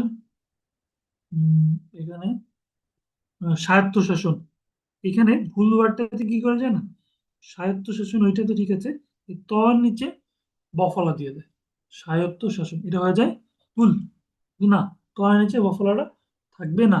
দেন সান্ত্বনা, সান্ত্বনা শব্দের ক্ষেত্রে একটা বফলা কিন্তু আছে। ওকে, এরপর বিসর্গ শব্দের যুক্ত শব্দ ইতপূর্বে, খেয়াল করিয়েন, খুবই খুবই ইম্পর্টেন্ট। ইতপূর্বে এইটাতে বিসর্গ, কিন্তু ইতোমধ্যে এটা কিন্তু আবার ওকার। এই দুইটা একসাথে মনে রাখবে, ইতপূর্বে ইতোমধ্যে। আচ্ছা, এরপর শিরোপীড়া, মনে হয় যে বিসর্গটা থাকবে কি থাকবে না, এটা থাকতে হবে। মনক্ষুণ্ণ, মনোকষ্ট, এগুলো ইম্পর্টেন্ট বানানের ক্ষেত্রে আইডেন্টিফাই করতে ভুল হয়ে যায় কিন্তু। ওকে, এরপর হচ্ছে এখানে একটা ইম্পর্টেন্ট নিয়ম আছে, তৎসম স্ত্রীবাচক শব্দ সর্বদা দীর্ঘইকার ইউজ করবো আমরা, জননী, স্ত্রী, নারী, সাধ্বী। এরপর এগুলো মার্ক করা আছে, সেগুলো একটু দেখবেন। এছাড়া আমি কিছু ইম্পর্টেন্ট জিনিস করে দিচ্ছি। আচ্ছা, বাংলা বানানের ক্ষেত্রে লিঙ্গ গঠিত কিছু অশুদ্ধি হয়ে থাকে। চবাগিনী আমরা বলি অনাথিনী, একবার এসেছিল বিসিএস এ, অনাথিনী, অনাথিনী না হয় এটা হয় অনাথা হয়। সিমিলারলি অভাগিনী না হয় অভাগা হয়, অপসরী না বরং অপসরা হয়, চাতকিনী না চাতকা হয়, চাতকি হয়, অভাগা অপসর। দেন সর্পিনী নয় সর্পি, অনাথিনীর কথা বললাম অনাথা, অর্ধাঙ্গিনী নয় বরং অর্ধাঙ্গী, গোপিনী নয় গোপী, নির্দোষিনী নয় নির্দোষা। দেন রজকিনী রজকি, দুইটাই কিন্তু কারেক্ট, রজকিনী রজকি দুইটাই কারেক্ট, সুকেশিনী সুকেশা দুইটাই কারেক্ট। দেন সন্ধি গঠিত কিছু ভুল হয়ে থাকে, যেমন অধোগতি, এটা তো বিসর্গ না বরং কি অধোগতি, অদ্যপি নয় বরং অদ্যাপি, অদ্যাপি। আচ্ছা, এরপরে এখানে প্রত্যয় গঠিতর ক্ষেত্রে ইম্পর্টেন্ট ভুল দেখিয়ে দিই, উৎকর্ষতা থাকে, এখানে যে উৎকর্ষতা এটার দরকার নেই, এই প্রত্যয়টা বাহুল্য। সো এই উৎকর্ষ এটা ঠিক আছে। দেন দারিদ্রতা নয়, বরং দারিদ্র, এটা আরেকটা ফরম্যাট আছে, এটাকে দরিদ্রতা লিখলেও হয়। আর যদি দারিদ্র লেখা হয় সাথে তাটার প্রয়োজন নেই। দেন পরিত্যাজ্য, পরিত্যাজ্য দোষণীয় নয় বরং দূষণীয়। বিদ্বান, দেন প্রযোজ্য, সৌজন্য, এই উৎকর্ষতার মতোই উৎকর্ষতা এটা প্রয়োজন নাই। উৎকর্ষ সিমিলারলি শুধু সৌজন্য হলেই হয়, এই সৌজন্য তার প্রয়োজন নাই। ওকে, দেন বচন গঠিত সমাজের ক্ষেত্রে কিছু ইম্পর্টেন্ট জিনিস, যেটা আকণ্ঠ আমার পর্যন্ত প্রয়োজন নাই, কণ্ঠ পর্যন্ত আকণ্ঠ এমনিতে এটার মধ্যে আছে। আমরণ পর্যন্ত আমরণ, নিরপরাধ, নিষ্পাপ, নির্দোষ, then নির্ধন, নিরোগ ইম্পর্টেন্ট এটা। then চণ্ডীদাস বানানটাতে মূর্ধন্য কিন্তু ওই ট ঠ ড সেগুলোর সাথে, যেহেতু চণ্ডী এটা তৎসম শব্দ, তো ছ যোগ ন যোগ ড এরকম হয়, আমার সাথে মূর্ধন্য হয়ে থাকে। আচ্ছা, এরপরে কোনো নিয়ম ছাড়াই কিছু ব্যাপার আছে, একটু কয়েকটা ওয়ার্ড মার্ক করে দিই। অধোগতি, ঐন্দ্রজালিক, কৃচ্ছ সাধন, ওয়ার্ডটা কিন্তু কঠিন। সাধন, চ ছ, তারপর হচ্ছে রফল। ছান্দসিক, কুম্ভীরক, উজ্ঝটিকা, উ জ আর ঝ কিন্তু একসাথে, উজ্ঝটিকা। দেন আয়ত্ত, আয়ত্তাধীন না বরং আয়ত্ত। দেন ঐকতান, নট ঐক্যতান, ঐকতান। তারপর ওকে, এখান থেকে জন্মবার্ষিকী নয় বরং জন্মবার্ষিক। দেন নৈররিত মানেটা একটু কঠিন। বৈয়াকরণ, মুহুর্মুহু এটা এসে থাকে, সবই রসুকার, মু হুর মু হু। ওকে, লাইক মুমূর্ষু, মু মূর্ষু, দেখতে কিন্তু রসুকার দীর্ঘকার দেন রসুকার। মুহুর্মুহুতে ফুল হচ্ছে রসুকার। যশোলাভ, শ্মশান, সস্ত্রীক, সৌপ্তিক, পরিপক্কতে ক বফলা আছে। জাজ্জল্যমান বানানটা একটু কঠিন। তিতিক্ষা, রশ্মি রশ্মি। ভদ্রচিত,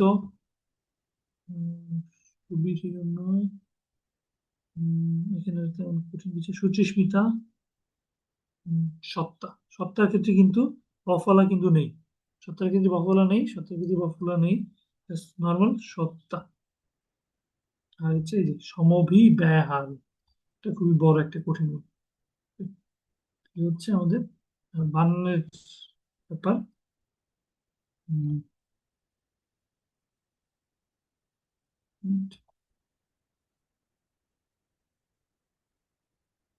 ওকে, আমরা হচ্ছে এই যে বানান কিছু নিয়ম দেখলাম, সেগুলোর আলোকে আজকে ক্লাসটাকে ইনক্লুড করব।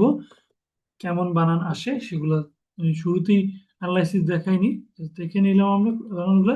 এবার আমরা একটু দেখব বানান শুধু কিরকম আসে, কিছু ইম্পর্টেন্ট কোশ্চেন মার্ক করে নিব। দেখেন কি কোশ্চেন এসেছে, ন্যূনতম। ন্যূনতমের ক্ষেত্রে কিন্তু একটা ট্রিকটা হচ্ছে, আমাদের মনে হয় কি এটা মনে হয় ন্যূনতম, না আমরা বলার সময় ন্যূনতম বলি, বাট অ্যাকচুয়ালি এটা হচ্ছে ন্যূনতম। ফার্স্ট পার্টটা নু, জফলারে কিন্তু প্রথমেই, দেন ন তম, নট দ্বিতীয়তে। আচ্ছা, এরপর নিনিমেষ, ইম্পর্টেন্ট একটা বানান, এটাতে কোনো মূর্ধন্য নেই। ওকে, নিনিমেষ বানানটাতে কোনো মূর্ধন্য নেই।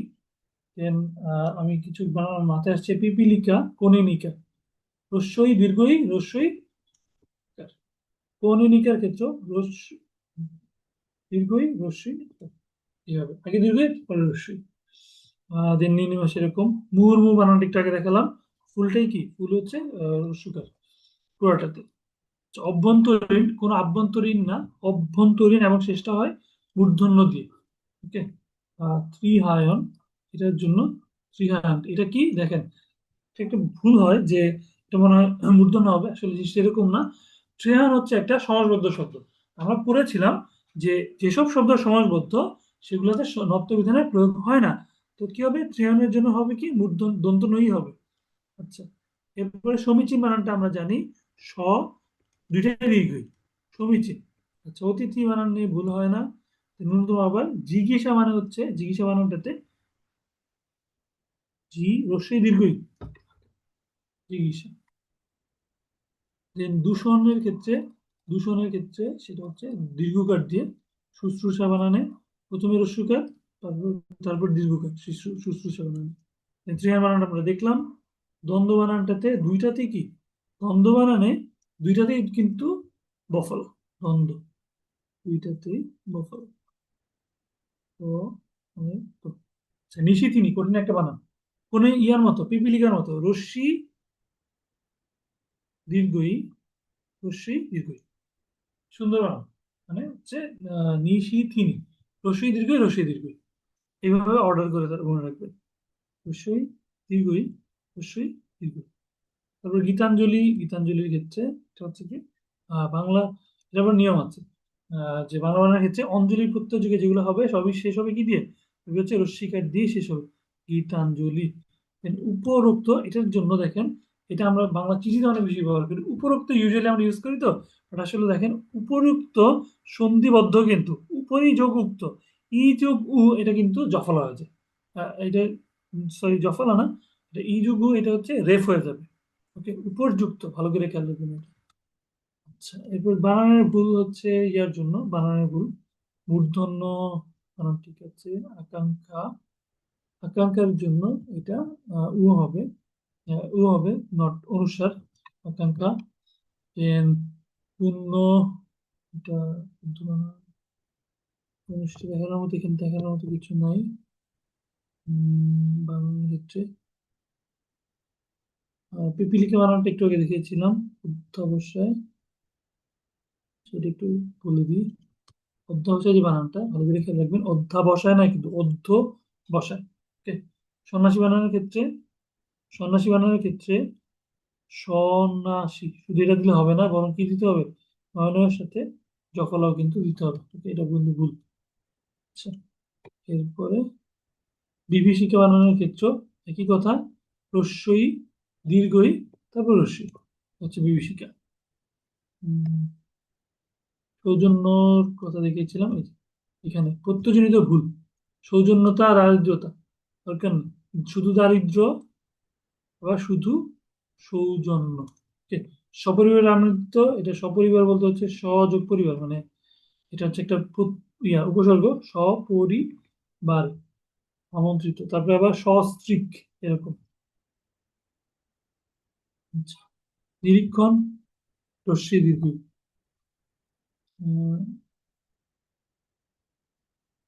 আচ্ছা, প্রদেশ প্রিয়তে একটা কোশ্চেন আসছিল, সুনামির তাণ্ডবে অনেকেই সর্বশান্ত হয়েছে, সুনামি বানানে দেখেন, ফার্স্ট অফ অল এখানে সর্বশান্ত, তাণ্ডব বানানে যদি আমরা দেখি, তাণ্ডব বানানে এটা হচ্ছে কি, তাও নয় ডুবো, এরকম। তাণ্ডবে অনেকেই সর্বশান্ত হয়েছে, এটার মধ্যে টোটাল ভুল ছিল আসলে। সর্বশান্ত বানান দেখেন ভুল আছে, সর্বশান্ত বানান হচ্ছে এরকম। এখানে মেবি কোশ্চেনটা ঠিক মতো দেয়নি, দীর্ঘিকার মনে ছিল, সুনামি বানান হচ্ছে অ্যাকচুয়ালি রস্যিকার, তারপরে অনেকেই সর্বশান্ত বানান, তাণ্ডবের ক্ষেত্রে হচ্ছে মূর্ধন্য ইউজ হবে। টোটাল তিনটা ভুল ছিল। তারপর বানানের গুচ্ছ, শিরশ্ছেদ, শিরশ্ছেদ হয়, শিরচ্ছেদ না, শিরশ্ছেদ হয়, ইম্পর্টেন্ট একটা বানান। তারপর এটা হয় দারিদ্র বা দরিদ্রতা, আর শেষেটা হচ্ছে সমীচীন, দুইটাই দীর্ঘিকার। এই হচ্ছে আমাদের বানানের হিসাব আর কি। বই থেকে মোস্টলি বানানগুলো দেখে নিবেন, আর ডিফিকাল্ট বানানের কথা আমি কিন্তু অনেকগুলো মার্ক করে দিয়েছি, ডিফিকাল্ট বানানগুলো লিখে লিখে মনে রাখবেন। এই হচ্ছে আমাদের আজকের ক্লাসের পড়াশোনা। আমরা যে কি কি কভার করলাম, বাংলা ভাষা কভার করেছি, বাংলা বানান, হচ্ছে ধ্বনি ও বর্ণ। এটা হচ্ছে ইনিশিয়ালি, আমরা যদি একদম শুরুতে ফেরত যাই, আমাদের যে টপিক ছিল তার মধ্যে আমরা শুরুগুলা কভার করেছি। এইটা ধ্বনি ও বর্ণ, ধ্বনি পরিবর্তন, বানান শুদ্ধিকরণ, নত্য সত্ত্ববিধি। এই হচ্ছে আমাদের আজকের ক্লাসের পড়াশোনা। ওকে, এখান থেকে কিন্তু আপনাদের এক্সামে এই অনেক কোয়েশ্চেন আসলে ইউজুয়ালি এসে থাকে, ছোট ছোট টপিক তো, সো একটু ট্রিকি, বইয়ের মধ্যে মার্কিং করে দিয়েছি। আপনাদের যে একজন বললেন নবম দশম শ্রেণীর বই পড়েন, নিজের রেফারেন্স বই ঠিক রাখেন, সাথে হচ্ছে ভাইয়া যে বইটা দেখাই দিচ্ছি সেখান থেকে একটু যেগুলো মার্কিং করে দিচ্ছি সেগুলো একটু চোখ বুলে যাবেন, দেখবেন যে এক্সাম হলে গিয়ে ওই জিনিসগুলোই পাচ্ছেন।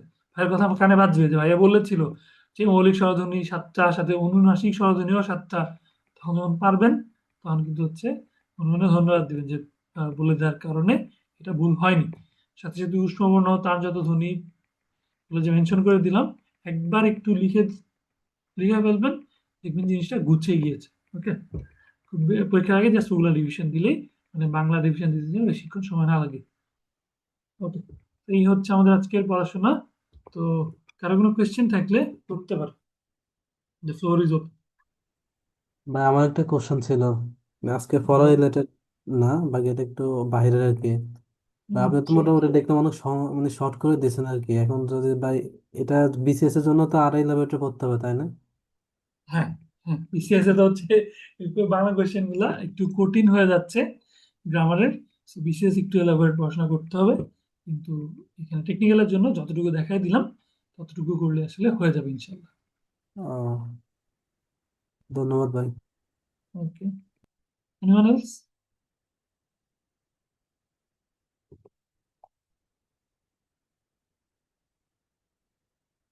ওকে, আমার মনে হয় আজকে আর কোনো কোয়েশ্চেন নেই।